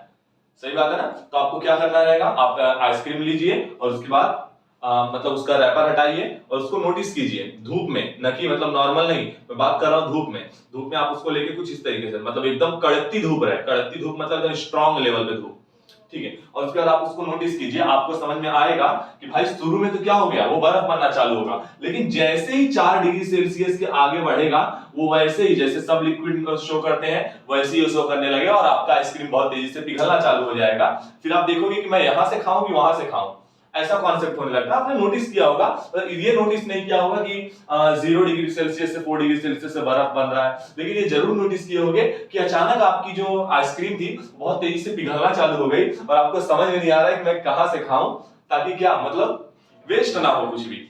सही बात है ना, आप तो उसमें के इंसान है, मतलब जो क्या होता है एट द एंडिंग जो मतलब लकड़ी बचती है उसको थोड़ा कूच कांच के तब छोड़ने वाले हो। सही बात है ना, ठीक है। तो वही यहाँ पर कॉन्सेप्ट होता है। मैं फिर से बता रहा हूँ, जरा एक बार पूरा रिलेट करते हैं, फिर समझ में आएगा। देखो सबसे पहली बात मैंने क्या बताया कि कोई भी लिक्विड रहे उसको अगर आप टेम्परेचर देते हो तो नॉर्मली वो क्या होगा, एक्सपांड, उसके मॉलिक्यूल एक्सपांड होंगे जिससे वो अपने साइज बढ़ाएंगे, उसका वॉल्यूम बढ़ेगा, ठीक है। लेकिन वाटर एक ऐसा लिक्विड है जो अदर लिक्विड से अलग बिहेवियर को शो करता है। अलग लिक्विड से अलग बिहेवियर शो करने का मतलब कैसा है, अलग लिक्विड मतलब सब लिक्विड से अलग बिहेवियर शो करने का मतलब कैसा है, मतलब ये है कि वो क्या होगा, उसका टेम्परेचर 0 डिग्री सेल्सियस से 4 डिग्री सेल्सियस तक बढ़ाने पे वो एक्सपांड ना होकर के क्या होता है, कॉन्ट्रैक्ट होता है, सिकुड़ता है। सही बात है, और आइस में कन्वर्ट होने की कोशिश करता है। लेकिन 4 डिग्री सेल्सियस से आगे अगर आप उसका टेम्परेचर बढ़ाते हैं तो फिर क्या होने लगेगा, वो मतलब उसके भी मॉलिक्यूल अदर लिक्विड के जैसे बिहेवियर शो करने लगेंगे, यानी उनका साइज भी क्या होने लगेगा, मतलब उनके मॉलिक्यूल भी क्या होने लगेंगे, एक्सपांड होने लगेंगे। इसको आप प्रॉपर वो कर सकते हैं। समझ पा रहे हो, चलिए क्लियर है। तो ये हो गया एनॉमलस बिहेवियर ऑफ वाटर। कोई दिक्कत आई इसमें, आसानी से सब कुछ समझ गया होगा। चलिए अब इसको एनॉमलस बिहेवियर ऑफ वाटर जो है इसकी स्टडी जिन्होंने किया था, भाई साहब का नाम था होप। क्या नाम था, होप। और इन्होंने जिस अपैरेटस का यूज किया था ये होप, और जो इन्होंने अपैरेटस का यूज किया था उसका नाम है होप्स अपैरेटस। तो होप का अपैरेटस किससे रिलेटेड है, तो एनॉमलस बिहेवियर ऑफ वाटर से रिलेटेड है। एनॉमलस बिहेवियर ऑफ वाटर से रिलेटेड है। अब देखो ये अपैरेटस कैसा है, कुछ जरा इस अपैरेटस को बनाने की कोशिश करते हैं। देखिए एक जार रहेगा कुछ इस तरीके से, और उसके बाद इसमें एक बीच में मिडल में आप देखेंगे एक अलग से कंटेनर अटैच रहेगा, और ये कंटेनर मतलब एक आप ऊपर से देखेंगे कुछ इस तरीके का, ये जार है, इसके चारों ये कंटेनर है, और इस कंटेनर में पूरा बर्फ भरी है, समझ रहे हैं। तो इस तरीके से आप देखेंगे मैं इसे बर्फ भर दे रहा हूं यहाँ पर कुछ इस तरीके से, हाँ कुछ इस तरीके से इसमें बर्फ भरी हुई है, ठीक है, कुछ इस तरीके से इसमें बर्फ भरी हुई है, और आप देखेंगे ये पूरा जार है, ठीक है। ये क्या कर रहा है, देखिए आप इसमें क्या करेंगे, स्पेसिफिक टेम्परेचर कुछ भी हो सकता है, पहले हम समझ लेते हैं और उसके बाद अपना कॉन्सेप्ट रेडी कर लेंगे, फिर आपका क्लियर हो जाएगा, ठीक है। तो मैं एक स्पेसिफिक टेम्परेचर का वाटर इसमें डाल देता हूं। मान लीजिए कि उस वाटर का, देखो यहाँ पर दो जगह पर क्या मैंने लगाया है, टेम्परेचर थर्मामीटर लगाया है। मान लीजिए कि थर्मामीटर T1 है और ये थर्मामीटर T2 है, मान लीजिए, कोई दिक्कत नहीं है, हो सकता है आपके बुक में इसको T1 माना रहे, इसको T2 माना रहे, कोई इसमें बड़ी बात नहीं है, आप जिसको मानना है मान लीजिए। अब होगा क्या कि मैंने यहां तक पूरा पानी इसमें फुल कर दिया, और मान लेते हैं कि इस पानी का टेम्परेचर जो है वो कितना है, वो है 28 डिग्री सेल्सियस। तो होगा क्या कि सबसे पहली बार में जो टेम्परेचर है दोनों, यहाँ पर थर्मामीटर 1 और थर्मामीटर 2, ये दोनों 28 डिग्री सेल्सियस टेम्परेचर दिखा देंगे, क्योंकि पानी का ही टेम्परेचर कितना था यहाँ पर 28 डिग्री सेल्सियस, तो दोनों कितना दिखा दिए 28 डिग्री सेल्सियस। अब मामला क्या है कि यहाँ पर ये है, देखिए ध्यान देना, यहाँ पर बर्फ होने की वजह से आपको एक बात पता होना चाहिए कि जो ठंडा पानी रहता है वो भारी होने की वजह से नीचे आएगा, और जो गर्म पानी रहेगा वो हल्का होने की वजह से ऊपर आ जाएगा। इसको आप ऐसा एक्सपेरिमेंट कर सकते हो कि आप क्या करेंगे, थोड़ा मतलब एक गर्म पानी ले लीजिए, मतलब आप थोड़ा ये भगोना वगैरह ले लीजिए और उसमें पानी डाल दीजिए और उसको गर्म होने के लिए रख दीजिए। थोड़े ही टाइम के बाद, बहुत ज्यादा टाइम के बाद नहीं, क्योंकि उसके बाद पूरा पानी गर्म रहता है, ये एक डेंजरस काम भी हो सकता है। मैं ये नहीं बोल रहा हूँ कि मतलब थोड़ा अच्छे से एक्सपर्ट की देख रेख में करें, मेरा ये कॉन्सेप्ट है। एक्सपर्ट कौन है, आपकी मम्मी और कौन, समझ पा रहे हो, हाँ वो आप अगर मम्मी से पूछेंगे मम्मी हाथ डाल दो, मम्मी डाल दे, सही बात है ना, हाँ ठीक है। तो देखो जरा होगा क्या कि आप शुरू में देखेंगे कि ऊपर का पानी हल्का हल्का एकदम गर्म रहेगा, लेकिन जैसे ही आप हाथ अंदर डालेंगे आपको पता चलेगा कि अंदर का पानी क्या है, ठंडा है, अंदर का पानी क्या है, ठंडा है। आप इस चीज को बड़े आराम से नोटिस कर सकते हो, ऊपर का पानी अगर हल्का हल्का गर्म रहेगा तो अंदर का पानी क्या रहता है, ठंडा मिलेगा आपको, कंप्लीट ठंडा रहेगा। ठीक है, फिर धीरे धीरे मतलब ऊपर, मतलब अगर मैं बोलूं कि पानी गर्म होना शुरू कहां से होता है, नीचे से या ऊपर से, तो इसका जवाब है ऊपर से। सबसे पहले ऊपर की लेयर वाला पानी गर्म होगा, फिर उसके नीचे लेयर, फिर उसकी नीचे लेयर, और ये लेयर बढ़ते बढ़ते फाइनली पूरा पानी क्या हो जाएगा, गर्म हो जाता है। ठीक है, तो यहाँ पर वही कॉन्सेप्ट है कि जो देखो होगा क्या कि जो ठंडा पानी है, देखो ये बीच में बर्फ है, ये बर्फ क्या कर रहा है, पानी को ठंडा करने का काम कर रहा है, तो यहाँ जो पानी ठंडा होगा वो नीचे आ जाएगा। सही बात है, मतलब जिसका टेम्परेचर कम होता जाएगा और गर्म पानी ऊपर आता जाएगा। इस वजह से होगा क्या, इस वजह से होगा ये कि जो नीचे का थर्मामीटर है उसका टेम्परेचर जो है बहुत तेजी से डाउन होगा, बहुत तेजी से डाउन होगा, जबकि ऊपर का जो टेम्परेचर है वो बहुत स्लोली डाउन होगा, बहुत स्लोली डाउन होगा। और ये बहुत तेजी से घट घट के फाइनली जाके 4 डिग्री सेल्सियस पे, 4 डिग्री सेल्सियस पे क्या करेगा, इंतजार करेगा, किसका, थर्मामीटर 1 का। समझे, ये बहुत तेजी से घटेगा और जाके 4 डिग्री सेल्सियस पे रुक जाएगा, और ये आराम आराम से घट के कहां पर आएगा, 4 डिग्री सेल्सियस पे पहुंचेगा। ठीक है, अब ये वो टाइम है जब फिर से दोनों ही थर्मामीटर सेम टेम्परेचर को दिखा रहे हैं, और वो है 4 डिग्री सेल्सियस। ये वो टाइम है जब दोनों थर्मामीटर फिर से दोनों सेम टेम्परेचर को दिखा रहे हैं, और क्या है वो, 4 डिग्री सेल्सियस। और 4 डिग्री सेल्सियस की वजह से आप यहां पर नोटिस करेंगे कि जो ये वाला थर्मामीटर था, सॉरी, जो ये वाला थर्मामीटर था जो कि स्लोली आया था, ये एकदम तेजी से, अब आप एक इस तरीके समझ सकते हैं कि मैं अगर बोलूं कि आपके दो दोस्त थे, दोनों ने क्या किया, साथ दौड़ना शुरू किया, साथ में दौड़ना शुरू किया, और अब हुआ क्या कि एक दौड़ते दौड़ते बहुत आगे निकल गया और दूसरा बेचारा फाइनली आराम आराम से दौड़ता हुआ आ रहा है। एक दौड़ते दौड़ते पहुंचा और जाकर कुछ दूरी पे क्या हो गया, बैठ गया है, और दूसरा जो है वो दौड़ते दौड़ते मतलब आ रहा है, और आपने देखा कि भाई अब वो आपके पास पहुंच चुका है, और अब आप फिर से दौड़ना चालू करेंगे। आप नोटिस करेंगे कि आपने आराम कर लिया है, और अब आप क्या बहुत तेजी से दौड़ नहीं पाएंगे, लेकिन जो आपका दोस्त जो आराम आराम से दौड़ते हुए आ रहा था, वो क्या करेगा, वो उसी स्पीड से दौड़ता चला जाएगा।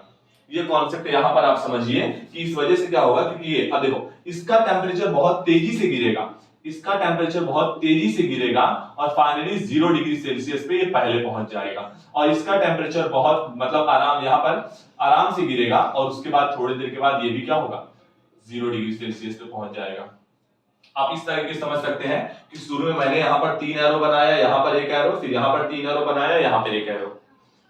समझ रहे मेरी बात, तो आपको क्वेश्चन बन सकता है कि बताइए कहां का टेम्परेचर जल्दी गिरेगा, कहां का टेम्परेचर लेट गिरेगा, कब जल्दी गिरेगा, कब लेट गिरेगा, पहले 0 डिग्री सेल्सियस पे कौन पहुंचेगा, बाद में 0 डिग्री सेल्सियस पे कौन पहुंचेगा। इस कॉन्सेप्ट को आप एक तरीके से और लिंक कर सकते हो। देखो मैंने यही बताया, अब देखिए ऊपर का पानी क्या था, गर्म, ऊपर का पानी क्या था, गर्म, हॉट, और नीचे का पानी क्या था, कोल्ड यानी ठंडा।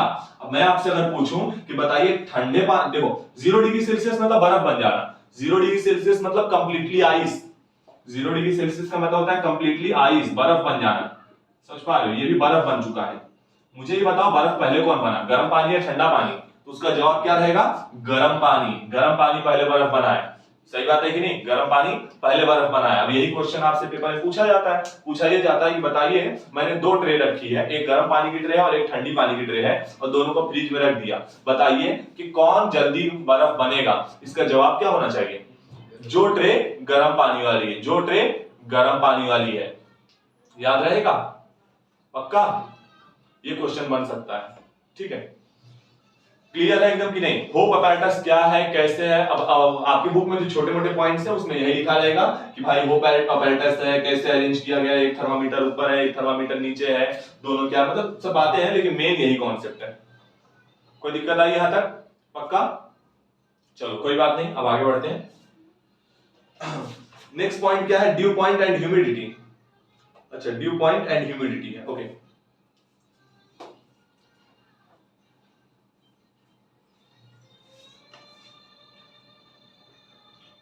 ड्यू पॉइंट एंड ह्यूमिडिटी, चलिए होप अपैरेटस अपना क्लियर हो चुका है। Due point and humidity, humidity, okay. अब यहां पर बात करते हैं कि ड्यू पॉइंट और ह्यूमिडिटी क्या होती है। तो सबसे पहले हम यहाँ पर क्या पढ़ने वाले हैं, ड्यू पॉइंट पढ़ने वाले हैं, और ड्यू पॉइंट के बाद फिर हम ह्यूमिडिटी अलग से पढ़ेंगे। ह्यूमिडिटी में हम देखेंगे एक एब्सोल्यूट ह्यूमिडिटी पढ़ने वाले हैं, और एक हम रिलेटिव ह्यूमिडिटी पढ़ने वाले हैं। और ये श्योर है कि आज तक ऐसा कोई पेपर क्रॉस नहीं हुआ है जहां से इसमें या इसमें से क्वेश्चन ना आए। आज तक ऐसा कोई पेपर निकल के नहीं गया है पूरे 10वीं का, मतलब मैं बात करूं जब से सिलेबस चेंज हुआ है, क्योंकि उसके पहले मेरे हिसाब से ये चीज था ही नहीं। ठीक है, तो यहाँ पर जब से आप देखेंगे सिलेबस चेंज हुआ है, एब्सोल्यूट और रिलेटिव ह्यूमिडिटी से ये क्वेश्चन मतलब आज तक कभी कैंसिल नहीं हुआ है। तो मेरा मतलब बोलने का केवल ये मतलब है, मैं बोल इसी ले रहा हूं, मेरा इतना मतलब है कि पढ़ लेना बस। ठीक है, तो सबसे पहले ड्यू पॉइंट को एक छोटे से पार्ट में खत्म करते हैं। ड्यू पॉइंट का मतलब होता है कि आप देखेंगे सबसे पहले यहां पर ह्यूमिडिटी क्या होगा, तो moisture in the air, moisture in the air is called humidity in the air. मतलब एयर में आप देखेंगे वाटर के छोटे छोटे वेपर की वजह से जो मॉइस्चर प्रेजेंट रहता है उसी को आप क्या बोलते हैं, तो उसी को आप यहाँ पर ह्यूमिडिटी बोलते हैं। क्लियर रहेगा। अभी इस पे और डिटेल में बात करने वाले कि सबसे पहले ड्यू पॉइंट को निपटा देते हैं। तो ड्यू पॉइंट देखिए होता क्या है, मैं क्या करता हूं, देखो यहां पर आपको दो बातें समझनी रहेगी, एक होता है सैचुरेटेड और एक होता है अनसैचुरेटेड एयर। एक होता है सैचुरेटेड और एक होता है अनसैचुरेटेड एयर। अब देखते हैं जरा होता क्या है। ठीक है, देखो एयर और यहां पर आप देखेंगे इसका टेम्परेचर। ठीक है, देखो दो तरह की टेम्परेचर है, एक जिसका टेम्परेचर ज्यादा है और एक जिसका टेम्परेचर कम है। जिसका टेम्परेचर ज्यादा है, देखो ध्यान सुनना, जिसका टेम्परेचर ज्यादा है उसकी, ध्यान सुनना, उसकी वाटर होल्डिंग कैपेसिटी भी ज्यादा है। यहां पर वाटर होल्डिंग कैपेसिटी, वाटर ले जाने की कैपेसिटी, वाटर ले जाने की कैपेसिटी जो है वो क्या है, ज्यादा है। जिसका टेम्परेचर ज्यादा उसकी वाटर ले जाने की कैपेसिटी भी क्या है, ज्यादा है। और जिसका टेम्परेचर कम है उसकी वाटर ले जाने की कैपेसिटी भी क्या है, कम है। उसकी वाटर ले जाने की कैपेसिटी भी क्या है, कम है। वह कैपेसिटी भी क्या है, कम है। ये आपको पता होना चाहिए। दो बात, पहली बात क्लियर होनी चाहिए, ऐसी एयर जिसका टेम्परेचर ज्यादा है उसकी वाटर ले जाने की कैपेसिटी भी ज्यादा है, और ऐसी एयर जिसका टेम्परेचर कम है उसकी वाटर ले जाने की कैपेसिटी भी कम है। और याद रख लेना, आप देखो होता क्या है, जिस एयर में हर एयर का क्या होता है, अपना एक वो होता है कि वो इतना, मतलब वो इतना पानी लेके जा सकता है। और अगर उतना पानी उसके अंदर प्रेजेंट नहीं है, यानी उससे कम पानी प्रेजेंट है, तो ऐसी एयर को अनसैचुरेटेड एयर कहा जाता है। सैचुरेटेड एयर का मतलब होता है वो एयर जिसकी जितनी कैपेसिटी है उतना पानी उसके अंदर है। अनसैचुरेटेड एयर का मतलब होता है एक ऐसी एयर जिसका क्या हो, मतलब एक ऐसी एयर जिसमें क्या हो, मतलब जिसकी पानी ले जाने की कैपेसिटी ज्यादा रहेगा उसको सैचुरेटेड बोला, मतलब सॉरी, एक ऐसी एयर जिसका क्या रहेगा, जितनी कैपेसिटी है, जितना कैपेसिटी है उतनी पानी ले जाना, मतलब उतना पानी अगर उसके अंदर मौजूद है तो उसको आप क्या बोलेंगे, यहाँ पर सैचुरेटेड एयर। और ऐसी एयर जिसका जितना कैपेसिटी है उससे कम पानी वो लेके जा रही है तो ऐसी एयर को आप अनसैचुरेटेड एयर बोलेंगे। तो आपको ये बात एकदम क्लियर रहनी चाहिए। मामला ये है कि एक एयर को सैचुरेटेड करने के दो तरीके हैं। मैंने आपको क्या बता दिया, सैचुरेटेड और अनसैचुरेटेड एयर, सैचुरेटेड और अनसैचुरेटेड एयर, और अनसैचुरेटेड एयर, एक है सैचुरेटेड और एक अनसैचुरेटेड एयर। अनसैचुरेटेड एयर क्या होता है, मैंने बताया कि जिसको जितना पानी कैपेसिटी है, जितना वाटर होल्डिंग कैपेसिटी है, उतना पानी उसके अंदर अगर है तो सैचुरेटेड एयर है, और अगर उससे कम पानी है तो वो अनसैचुरेटेड एयर है। मामला ये है कि मुझे अनसैचुरेटेड एयर मिली है, मुझे अनसैचुरेटेड एयर मिली है, और उससे मुझे सैचुरेटेड एयर बनाना है, उससे मुझे सैचुरेटेड एयर बनाना है। मैं कैसे बनाऊंगा, तो जरा समझने की कोशिश कीजिए। मैं देखो दो रास्ते हैं मेरे पास, अनसैचुरेटेड एयर को सैचुरेटेड एयर बनाने के दो तरीके हैं। एक तो उसका देखो टेम्परेचर क्या था, ज्यादा था तो टेम्परेचर कम कर दो, दूसरा उसको उतना पानी दे दो। सही बात है, हाँ सही बात है कि नहीं, क्लियर है। जैसे अगर आपको मैं बोलूं कि आपको कोई महंगी सी चीज चाहिए तो दो तरीका है, एक तो आपको मैं क्या करूं, मतलब या तो वो पैसे देकर वो चीज दिलवा दो, मतलब पैसे दे दो वो चीज ले लो, और दूसरा ये उस चीज की डिमांडें खत्म कर दो। जैसे आपने बोला कि भैया मुझे मान लीजिए ये वाली कार चाहिए, ठीक है, तो मैं बोला अच्छा कोई बात नहीं, तो देखो मान लीजिए कि वो कार 10,000 की आ रही है, मान लीजिए 10,000 की कौन सी कार आने वाली है, ठीक है, 4 लाख जैसी बात नहीं कर सकते, ठीक है। तो मान लीजिए कि वो कार 10,000 की आ रही है, तो मेरे पास दो तरीके हैं। पहला तो मैं ये बोल दूं कि भाई ठीक है ये लो 10,000 और जाओ कार क्या कर लो, ले लो। लेकिन दूसरा तरीका ये वो कार ही मार्केट में से मैं गायब कर दूं, बोलूंगा कौन सी कार, चलो चलो दिखाओ जरा तो, और आप गए उसमें वहां पर मार्केट में वो कार है ही नहीं, मैं बोलूंगा पता नहीं कहां मेरा टाइम वेस्ट कर रहे हो आप। समझ पा रहे हो? तो दो तरीका है।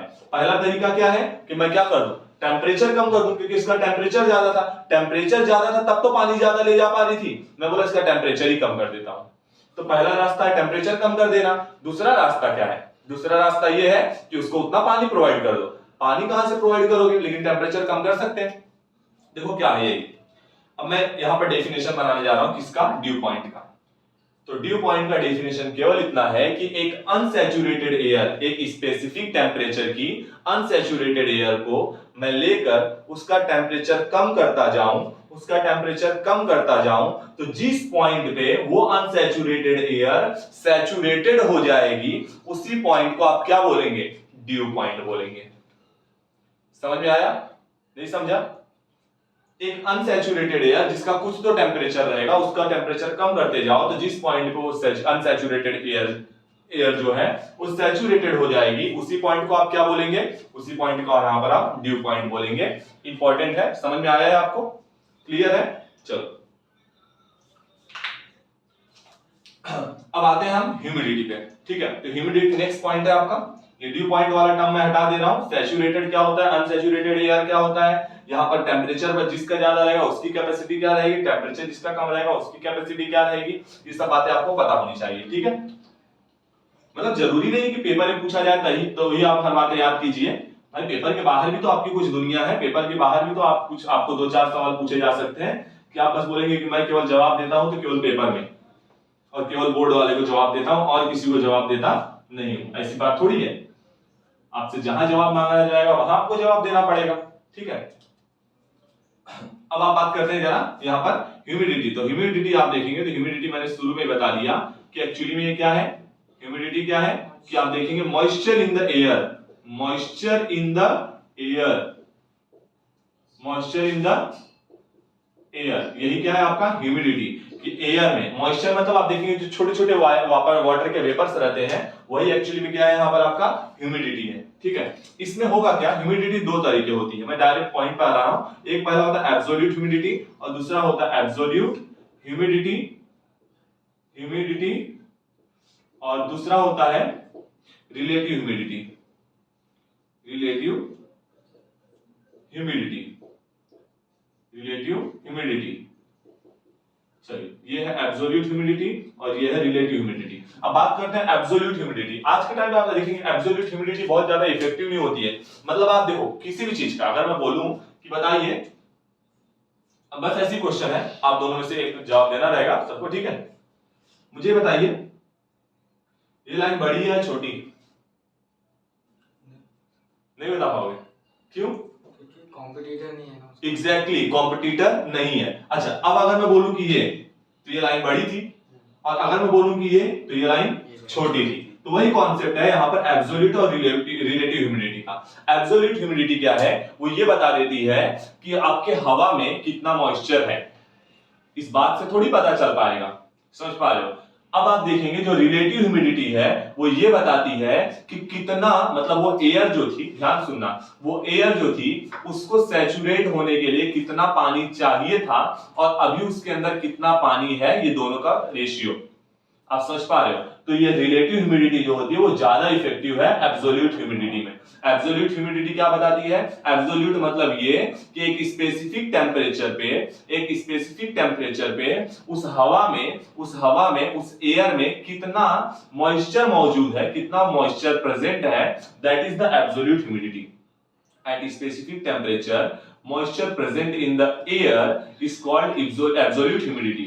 लेकिन रिलेटिव ह्यूमिडिटी क्या होती है? रिलेटिव ह्यूमिडिटी का हो सकता है फॉर्मूला पूछ लिया जाए, और नहीं पूछा जाएगा तो आपको क्या करना रहेगा, आपको जब आप रिलेटिव ह्यूमिडिटी का डेफिनेशन बता दे रहे हैं उसके बाद आपको हक है ये बात बताने का, क्या है, हक है कि आप क्या बताइए उसका, आप फॉर्मूला भी बताइए। तो रिलेटिव ह्यूमिडिटी देखो क्या होता है कि कितना वेट है यहाँ पर, वाटर वेपर प्रेजेंट है, water vapour present, water vapour present in the air, vapor present in air divided by water vapor required for saturate, मतलब make a saturated air, water vapor water vapor required to become air saturated, to become air saturated, to become air saturated। मैं सीधी से एक बार फिर से इस पे बात कर लेते हैं क्योंकि इंपॉर्टेंट है।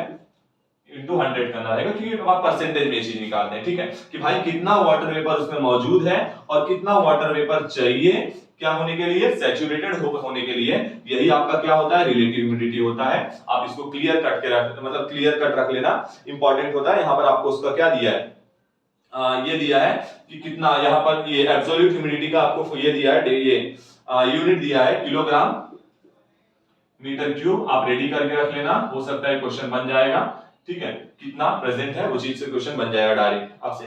ये डायरेक्ट क्वेश्चन बनने वाले हैं, मैं पहले बता दे रहा हूँ। ये हो गया, ये हो गया, यहाँ पर रिलेटिव ह्यूमिडिटी हो गया, यहाँ से आपके डायरेक्ट क्वेश्चन बनेंगे, थोड़ा उसको लेकर एकदम अलर्ट रहिएगा, ठीक है। रिलेटिव ह्यूमिडिटी को आप बोल सकते हैं कि यूनिट लेस क्वांटिटी हो जाएगी। यूनिट लेस क्वांटिटी होने के पीछे रीजन क्या है कि आप देखेंगे यहाँ पर कि यहाँ पर क्या था कि कितना वाटर वेपर प्रेजेंट है और कितने वॉल्यूम में प्रेजेंट है ये बताया गया है। लेकिन यहाँ पर आप नॉर्मली देखेंगे तो ये भी वाटर वेपर है और यहाँ पर भी वाटर वेपर है। और यूनिट जैसे मैं बात करूं कि मास अपॉन मास कटेगा तो क्या हो जाएगा, कुछ नहीं आएगा, यूनिट कैंसिल हो गए। तो रिलेटिव ह्यूमिडिटी जो आप बोल सकते हैं कि यूनिट लेस क्वांटिटी हो सकती है, यूनिट लेस क्वांटिटी हो सकती है, लेस क्वांटिटी हो सकती है, यूनिट लेस क्वांटिटी हो सकती है। ओके ओके, चलो कोई बात नहीं। तो यहाँ पर हमने क्या कर लिया है, एब्सोल्यूट ह्यूमिडिटी कर लिया है, एक रिलेटिव ह्यूमिडिटी कर लिया है, ठीक है। अब यहाँ पर नेक्स्ट पॉइंट पर आ रहा है unit of heat, unit of heat, unit of heat. तो बस मैं एकदम शॉर्ट बात कर रहा हूं, जितना आपके मतलब ये पहले लाइन में लिखा है। यूनिट ऑफ हीट में आपको बोला है कि एसआई यूनिट क्या होगी और सीजीएस यूनिट क्या होगी। आपको केवल इतना ही वहां से याद करके निकलना है, उससे ज्यादा बातें आप करके कोई मतलब है नहीं। तो आप वहां पर देखेंगे कि यूनिट ऑफ हीट में जो है एसआई यूनिट जो है वो यहाँ पर बताया गया है कि जूल है और सीजीएस यूनिट जो है वही क्या है, कैलोरी है। तो उतना ही आप करके रखिए। ये सब आप हम लोग ने शुरू में देख लिया है, यूनिट और ये है कैलोरी। बहुत बार जूल को किलो कैलोरी भी बोल देंगे, थोड़ा उसको भी आप रख लेना यार, किलो कैलोरी, ठीक है। तो यहाँ पर एसआई यूनिट हीट की क्या है, जूल या फिर किलो कैलोरी, जबकि आप देखेंगे सीजीएस यूनिट जो है वो क्या है, कैलोरी है। उसको आप रेडी कंडीशन में रखिए, वहां से लापरवाही नहीं होनी चाहिए, ठीक है। कोई बात नहीं, एक सेकंड देख लीजिए, कुछ काम की चीजें हैं। बाकी एक चीज आप देख लीजिए कि 1 कैलोरी इक्वल टू, यहाँ पर 1 joule equal to, sorry 1 calorie equal to 4.18 joule. ये यहां पर आपको दिया गया है कि 1 कैलोरी में इतना जूल होगा, ये यहां पर बोल दिया गया है। थोड़ा आप ये याद करके रख लीजिएगा, मे भी यहां से क्वेश्चन बन जाए, ठीक है। अब बात आती है स्पेसिफिक हीट कैपेसिटी। अब क्या है स्पेसिफिक हीट कैपेसिटी, तो अब हम आते हैं उस पे टॉपिक पे। ह्यूमिडिटी क्लियर है, होना ही चाहिए। अब और क्या है इसमें,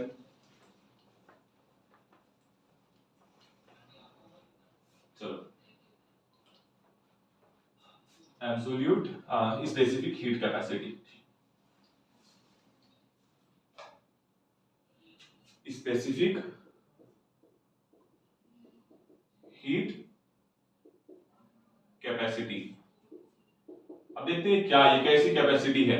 अब आपने पहले मैं एक एग्जांपल देता हूं, फिर आप आगे बढ़ते हैं। एक एग्जांपल देख लेते हैं, फिर आप आगे बढ़ते हैं, ठीक है। आपने क्या किया होगा, आप कभी मतलब खाने पीने गए हो, बाहर भंडारा वगैरह में खाने पीने गए हो, कहाँ पीछे रहने वाले हो, ठीक है, गए हो ना, गुड। आपने नोटिस क्या किया होगा, अब देखिए मैं बताता हूं। मान लीजिए आपके बगल में एक छोटा बच्चा है, वो भी खा रहा है, और आपके बगल में एक थोड़ा मतलब बोला जाए एजेड पर्सन है, और वो भी बैठ के खा रहे हैं, और बीच में आप जो पूड़ी पे पूड़ी बनाए जा रहे हैं, ठीक है। मतलब एक भी पूड़ी वाला जो है वो बिना आपसे मिले ट्रांसफर हो नहीं पा रहा है, ठीक है। अब देखिए कॉन्सेप्ट यहाँ पर क्या है, मैं ये बोलूं कि आप नोटिस करना, थोड़ा खाने पे उस टाइम पे कम ध्यान देना, और नोटिस करना कि क्या आप और आपके बगल में बैठा हुआ एक बच्चा और सेकंड साइड में बैठा हुआ जो एक बहुत बड़ा एजेड मतलब एजेड पर्सन है, जिसकी उम्र लगभग 60 वगैरह साल होगी, इनको मैंने सेम टाइम दिया। अच्छा, सेम टाइम पे सब बैठते हैं और सेमी टाइम पे सब उठते हैं, ऐसा एक रिवाज जैसा भी कॉन्सेप्ट होता है, सही बात है ना, कि एक साथ में बैठना और एक साथ में उठना, जय श्री राम बोलकर, ठीक है, ऐसा बोलते हैं लोग, मैं बता रहा हूं रियली में, ठीक है। तो होता क्या है कि सब एक साथ में बोल के उठते हैं, और आप देखे होंगे कि सबको इक्वल टाइम मिलता है खाने के लिए, लेकिन क्या सब इक्वल खाना खाते हैं? इसका जवाब है नहीं। सेम कॉन्सेप्ट यहां पर है कि अगर मैं किसी अलग अलग मेटल को ले लूं, अलग अलग चीज को ले लूं, अलग अलग ऑब्जेक्ट को ले लूं जो कि अलग अलग मटेरियल से बने हैं और उनको मैं इक्वल हीट प्रोवाइड करूं, तो क्या वो उतना हीट एब्जॉर्ब करेंगे इक्वल हीट? यही कॉन्सेप्ट यहां पर लगाया जाएगा। जवाब है नहीं। सही बात है कि नहीं? देखिए समझते हैं। यहां पर डायग्राम वगैरह कैसा दिया गया है, बोला गया है कि मान लीजिए कि मोम की पूरी लेयर है, ये मोम की लेयर है, मोम मतलब वैक्स, ठीक है। तो वैक्स की लेयर है और मैंने किया क्या कि मैंने मान लीजिए कि एक तीन छोटे छोटे बोला जाए ये थे गोले थे, जिसमें आप देखेंगे कि एक गोला जो था वो आयरन का था, एक आयरन का था, एक कॉपर का था और एक देखेंगे आपकी एक लेड सीसा का था, ठीक है। ये तीनों के मतलब ये उसको मैंने क्या किया, इक्वल टेम्परेचर दिया, 100 डिग्री सेल्सियस तक पूरा गर्म किया। सही बात है, इक्वल टेम्परेचर यानी इक्वल हीट को प्रोवाइड किया है मैंने। और इसमें पानी है, पानी ये बताता है कि सबको 100 डिग्री सेल्सियस पे प्रॉपर क्या किया जा रहा है, बॉईल किया जा रहा है, उबाला जा रहा है, सबको सेम हीट प्रोवाइड कर दी गई है। अब मैंने इनको निकाला और मैंने तीनों को वैक्स पे रख दिया, ये है आयरन, ये है कॉपर और ये है लेड, ठीक है। और मैंने ये देखने की कोशिश किया कि कौन किसको मतलब वैक्स जो है कितना ज्यादा पेनिट्रेट करता है। तो मैंने क्या देखा, मैंने ये देखा कि आयरन जो है वो सबसे ज्यादा पेनिट्रेट किया है, कॉपर उससे कम किया है और लेड सबसे कम किया है। मैंने बोला इसके पीछे लॉजिक क्या है, इसके पीछे लॉजिक है हीट कैपेसिटी, कि सबकी हीट एब्जॉर्ब करने की कैपेसिटी जो थी वो अलग अलग थी और दैट इज द रीजन कि सबने अलग अलग वैक्स की लेयर को पेनिट्रेट किया है यानी छेद दिया है, ठीक है। तो ये आप यहां पर समझ में आ गई है आपको हीट कैपेसिटी, क्लियर है हीट कैपेसिटी क्या होती है, कोई इसमें दिक्कत नहीं है। आपसे ये सब क्वेश्चन बनेंगे मतलब डायग्राम वगैरह दिया जाएगा, बोला जाएगा ये कौन से कॉन्सेप्ट से रिलेटेड है, तो आप बता देना कि ये स्पेसिफिक हीट नाम के कॉन्सेप्ट से रिलेटेड है। अच्छा, स्पेसिफिक हीट को डिनोट किससे किया जाता है, तो स्मॉल सी से। मैंने देखा था एक साल के सवाल में यही क्वेश्चन बना था, एक साल सवाल में यही क्वेश्चन बना था कि specific heat capacity is denoted bye, option में एक कैपिटल सी भी था और मुझे उम्मीद है कि आप मान के चलिए 60% बच्चे लगभग कैपिटल सी पे मतलब ताला लगाओ किए होंगे कि कंप्यूटर वहां से कैपिटल सी पे ताला लगाया जाए। सही बात है ना? हाँ, तो आप ध्यान रखना इसके ये क्या है, स्मॉल सी है, मैं लिख दे रहा हूं यहां पर स्मॉल सी है, स्मॉल सी, ठीक है। तो याद रख लेना specific heat capacity is denoted by small C, clear हो गया। अच्छा, इसके बाद आप देखेंगे कि यहाँ पर स्पेसिफिक हीट कैपेसिटी का डेफिनेशन आपको लिखना पड़ सकता है। उस डेफिनेशन को क्या है, ध्यान सुनना, किसी भी ऑब्जेक्ट का, किसी भी मेटल ऑब्जेक्ट का या कोई भी ऑब्जेक्ट जो कि किसी मटेरियल से बना हुआ है, उसका टेम्परेचर 1 डिग्री सेल्सियस इंक्रीज करने के लिए, उसका टेम्परेचर 1 डिग्री सेल्सियस इंक्रीज करने के लिए जितना हीट आपको प्रोवाइड करना पड़ेगा, जितना हीट आपको प्रोवाइड करना पड़ेगा, that is the specific heat capacity, that is the heat specific heat capacity of that metal, of that material. मतलब कि भाई जितना आप किसी एलिमेंट को या किसी मटेरियल को 1 डिग्री सेल्सियस उसका टेम्परेचर बढ़ाने के लिए जितना हीट प्रोवाइड कर रहे हैं, वही उसका क्या होगा, स्पेसिफिक हीट कैपेसिटी होगा। सबका स्पेसिफिक हीट कैपेसिटी सेम होता है क्या? नहीं, सबकी स्पेसिफिक हीट कैपेसिटी क्या होती है, अलग अलग होती है। यह बात आपको क्लियर रखनी है, एकदम श्योर रखनी है, यहां से क्वेश्चन आपसे बन सकता है।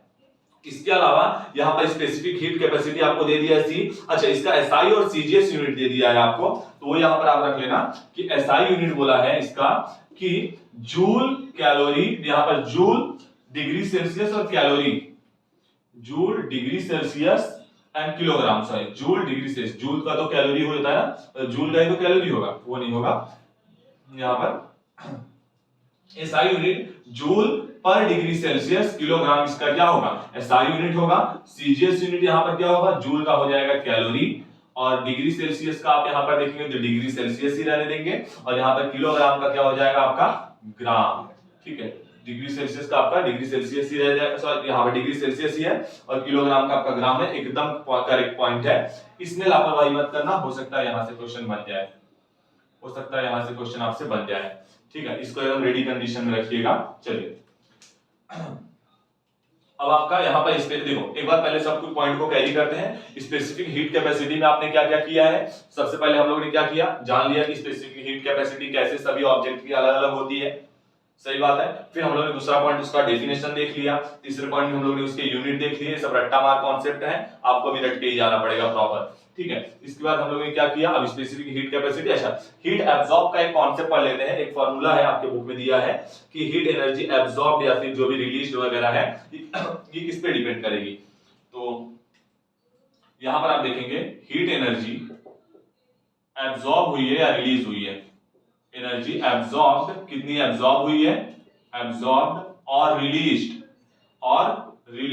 की हीट एब्जॉर्ब हुई है या रिलीज हुई है, किस पे डिपेंड करेगी। तो यहां पर बता दिया गया है कि डिपेंड करेगी कि ऑब्जेक्ट का मास कितना है मल्टीप्लाई बाय ऑब्जेक्ट का स्पेसिफिक हीट कैपेसिटी कितना है और ऑब्जेक्ट का टेम्परेचर कितना चेंज हो रहा है। अब ये बताएगा टेम्परेचर ये बताएगा कि हीट एब्जॉर्ब हो रही है या रिलीज हो रही है। टेम्परेचर अगर डेल्टा, ध्यान दीजिए, अगर डेल्टा टी मेरा पॉजिटिव आ रहा है तब तो मैं बोलूंगा कि क्या मेरी हीट एनर्जी एब्जॉर्ब हुई है। अगर मेरा डेल्टा टी निगेटिव आ रहा है इसका मतलब मेरी हीट एनर्जी क्या हुई है, रिलीज हुई है। और वो बात तो अपनी जगह है, हीट एब्जॉर्ब रिलीज वाला। हीट एनर्जी कितनी ये हुई है ये आपको इस फॉर्मूले से मिलेगा, ठीक है। वो पॉजिटिव आएगा कि निगेटिव आएगा ये आपको कैसे पता चल जाएगा यहाँ पर कि वो एब्जॉर्ब हुआ है या रिलीज हुआ है, और कितना एब्जॉर्ब हुआ और कितना रिलीज हुआ है उसके लिए आपको ये फॉर्मूला यूज करना पड़ेगा। अब आपको क्वेश्चन बन सकता है कि भाई एक ऑब्जेक्ट है जिसका मास इतना है, उसकी स्पेसिफिक हीट कैपेसिटी इतनी है, पहले उसका टेम्परेचर इतना था, बाद में उसका टेम्परेचर इतना हो गया, बताइए कि उसकी कितना हीट एनर्जी जो है वो एब्जॉर्ब हुई है, कितना हीट एनर्जी जो है वो रिलीज हुई है। तो आप एकदम बड़े आसानी से ये कॉन्सेप्ट कर सकते हैं, ठीक है। अब आप अगले पॉइंट पर बढ़ते हैं और वो देखते हैं हीट एक्सचेंज करके, नेक्स्ट कॉन्सेप्ट यहां पर है, ठीक है। हीट एक्सचेंज देखते हैं हीट एक्सचेंज। बस उसके बाद फिर आपका ओवर भी होने वाला है ये पांचवा चैप्टर। थोड़ा देर और बस दिल थाम के बैठे रहिए, पांचवा चैप्टर आपका क्लियर हो रहा है। और एकदम ये बात का भरोसा रखिए कि जितना किए हैं उससे बाहर क्वेश्चन नहीं बनने वाले हैं। आप मतलब इतना तो विश्वास करके चलिए, आप मेरे ऊपर थोड़ी विश्वास करिए, आप प्रोसेस पे विश्वास कीजिए। और इस टाइम पे तो फिलहाल आपके ऊपर विश्वास, मतलब आप विश्वास कर ही सकते हैं, तो करना ही पड़ेगा आपको, ठीक है। तो हीट एक्सचेंज के बारे में कुछ बातें जान लेते हैं। हीट एक्सचेंज, ठीक है। हीट एक्सचेंज में का एक कॉन्सेप्ट होता है कि हीट जो है वो हमेशा कहां से कहां ट्रांसफर होगी। हीट एक्सचेंज का मतलब होता है ट्रांसफर ऑफ हीट, हमेशा कहां से कहां होगा, hotter object to colder object, hotter object to colder object, मतलब गर्म से ठंडे की ओर हमेशा ये और मतलब जो है हीट ट्रांसफर होता रहेगा। और कब तक होता रहेगा, तो जब तक इक्विलिब्रियम स्टेबलाइज नहीं हो जाएगा तब तक होता रहेगा। मतलब जब तक दोनों की हीट एनर्जी इक्वल नहीं हो जाएगी तब तक वो चीज होता रहेगा। आपने ये चीज बड़े आराम से नोटिस किया होगा, जैसे ठंडी वगैरह के दिन आ गए हैं, अब होगा क्या आपको बता दे रहा हूं। आपने नोटिस किया होगा कि आप क्या करते हो, ऐसे खड़े रहते हो और अचानक क्या होता है, आप देखते हो कि मतलब बगल में कोई पोल वगैरह है तो गलती से आपसे टच हो जाता है तो आपको क्या लगता है, ठंडा लग जाता है। अब इसके पीछे लॉजिक क्या होता है, लेकिन आपके अंदर भी थोड़ी मस्ती होती है। आप क्या करते हो, फिर धीरे धीरे और ठंडा करते हो, फिर टच करते हो।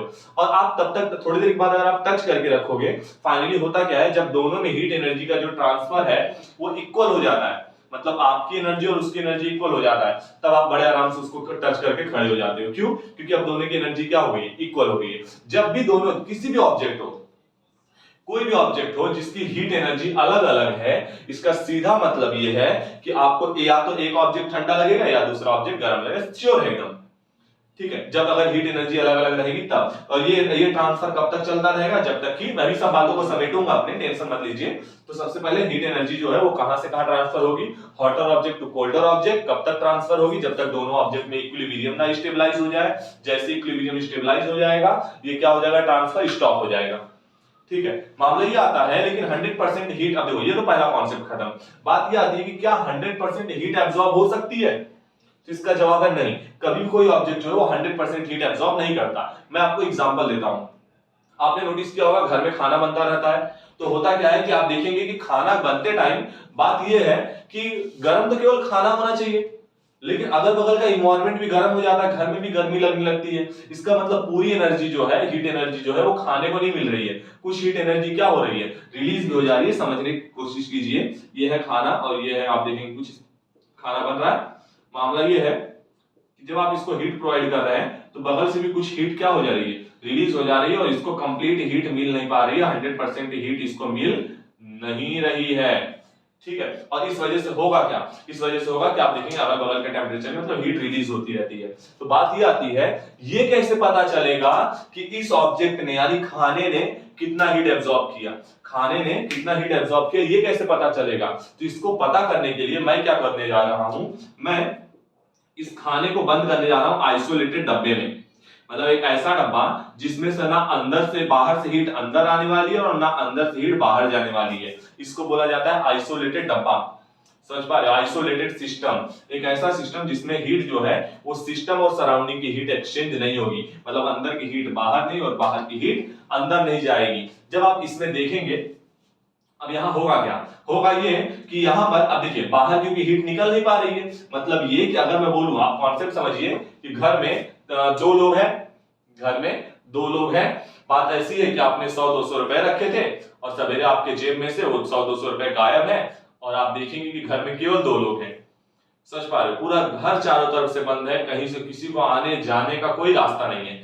आप मुझे ये बताइए कि वो 100-200 रुपए जो आपने रखे थे वो आखिरकार गए किसके पास, आपका दूसरा पार्टनर जो है, और क्या। सही बात है कि नहीं, मतलब ये कि यही यहां पर बताया जा रहा है कि भाई अगर मैं बोलूं कि ये मेरा एक हॉटर ऑब्जेक्ट था और मैंने इसको आइसोलेटेड डब्बे में बंद करके रख दिया इसके साथ में, और मैंने देखा कि भाई ने क्या किया, इसने क्या किया था, मान लीजिए पहले इसकी एनर्जी 100 थी, अब घट के 60 हो चुकी है, मतलब तो मैं बोलूंगा भाई इसकी 40 एनर्जी गई कहां, 40 एनर्जी गई कहां, तो आप बोलेंगे 40 एनर्जी इसने एब्जॉर्ब की है।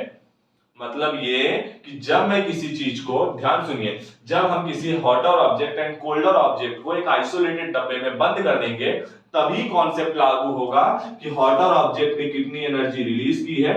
हॉटर ऑब्जेक्ट यहां पर heat energy absorb bye release by hotter object equal होगा हीट एनर्जी रिलीज्ड बाय, मतलब ये जितना इसका गायब हुआ है उतना इसने एब्जॉर्ब किया है। 40 रुपया इसका क्या हो गया, गायब हुआ है, 40 रुपया इसने चुराया है। समझ पा रहे मेरी बात, तो वही है, जितना हीट एनर्जी इसने रिलीज किया होगा उतनी हीट एनर्जी इसने क्या किया होगा, एब्जॉर्ब किया होगा, क्योंकि इसकी हीट एनर्जी को एब्जॉर्ब करने के लिए यहां और कोई दूसरा परिंदा यहां पर नहीं है। तो यहां पर वही है कि अगर मैं जब तक आप ऐसा नहीं करेंगे तब तक ये कॉन्सेप्ट एप्लीकेबल नहीं होगा। यहां वही है कि heat energy released by hotter object, heat energy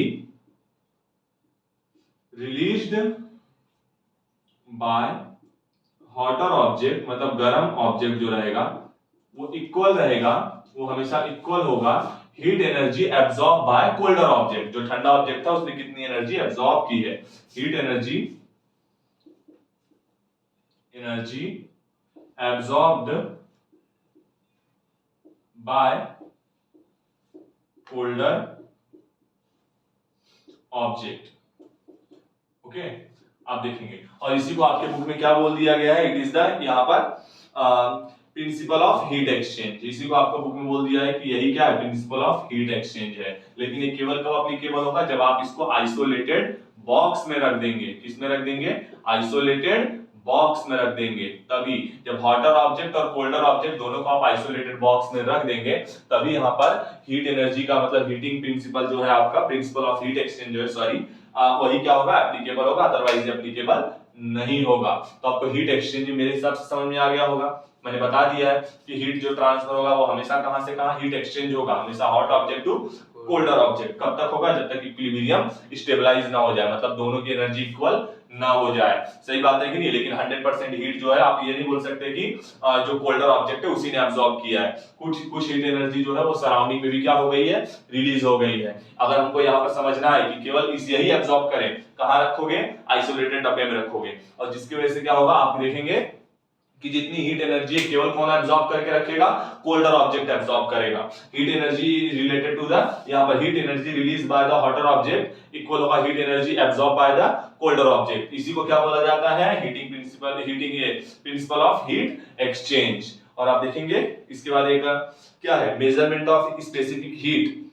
ये यहां पर नहीं पढ़ना है कि स्पेसिफिक हीट क्या है, ये आपको अभी नहीं पढ़ना रहेगा, यहां से क्वेश्चन नहीं बनेंगे, आप डोंट वरी रहिए, ठीक है। मेन आपका फाइनल यहाँ पर हीट एक्सचेंज तक ही टॉपिक है, ठीक है। तो हमने क्या कर लिया है यहाँ पर, पांचवा चैप्टर अपना कंप्लीट कवर कर लिया है, खत्म कर लिया है। और मुझे उम्मीद है कि मैंने मतलब आप लोगों के लिए पांचवा चैप्टर बहुत ज्यादा इजी कर दिया होगा। बाकी जैसा आपका कमेंट है, जो भी आपको डाउट है, और अगर आपको इसमें कोई प्रॉब्लम वगैरह दिखती है, मैं इंसान हूँ, गलती तो होगी ही, लेकिन ज्यादा से ज्यादा आपका हेल्प करने का जो एक बोला जाए रहता है, वही मैं सोच के काम करता हूँ, ठीक है। बाकी अगर कोई भी दिक्कत है तो आप कमेंट कीजिए, फिर उस पर भी डिस्कस किया जाएगा, मतलब उस पर भी आपके मतलब वो चीज को सुधारूंगा और क्या, ठीक है। चलिए, धन्यवाद।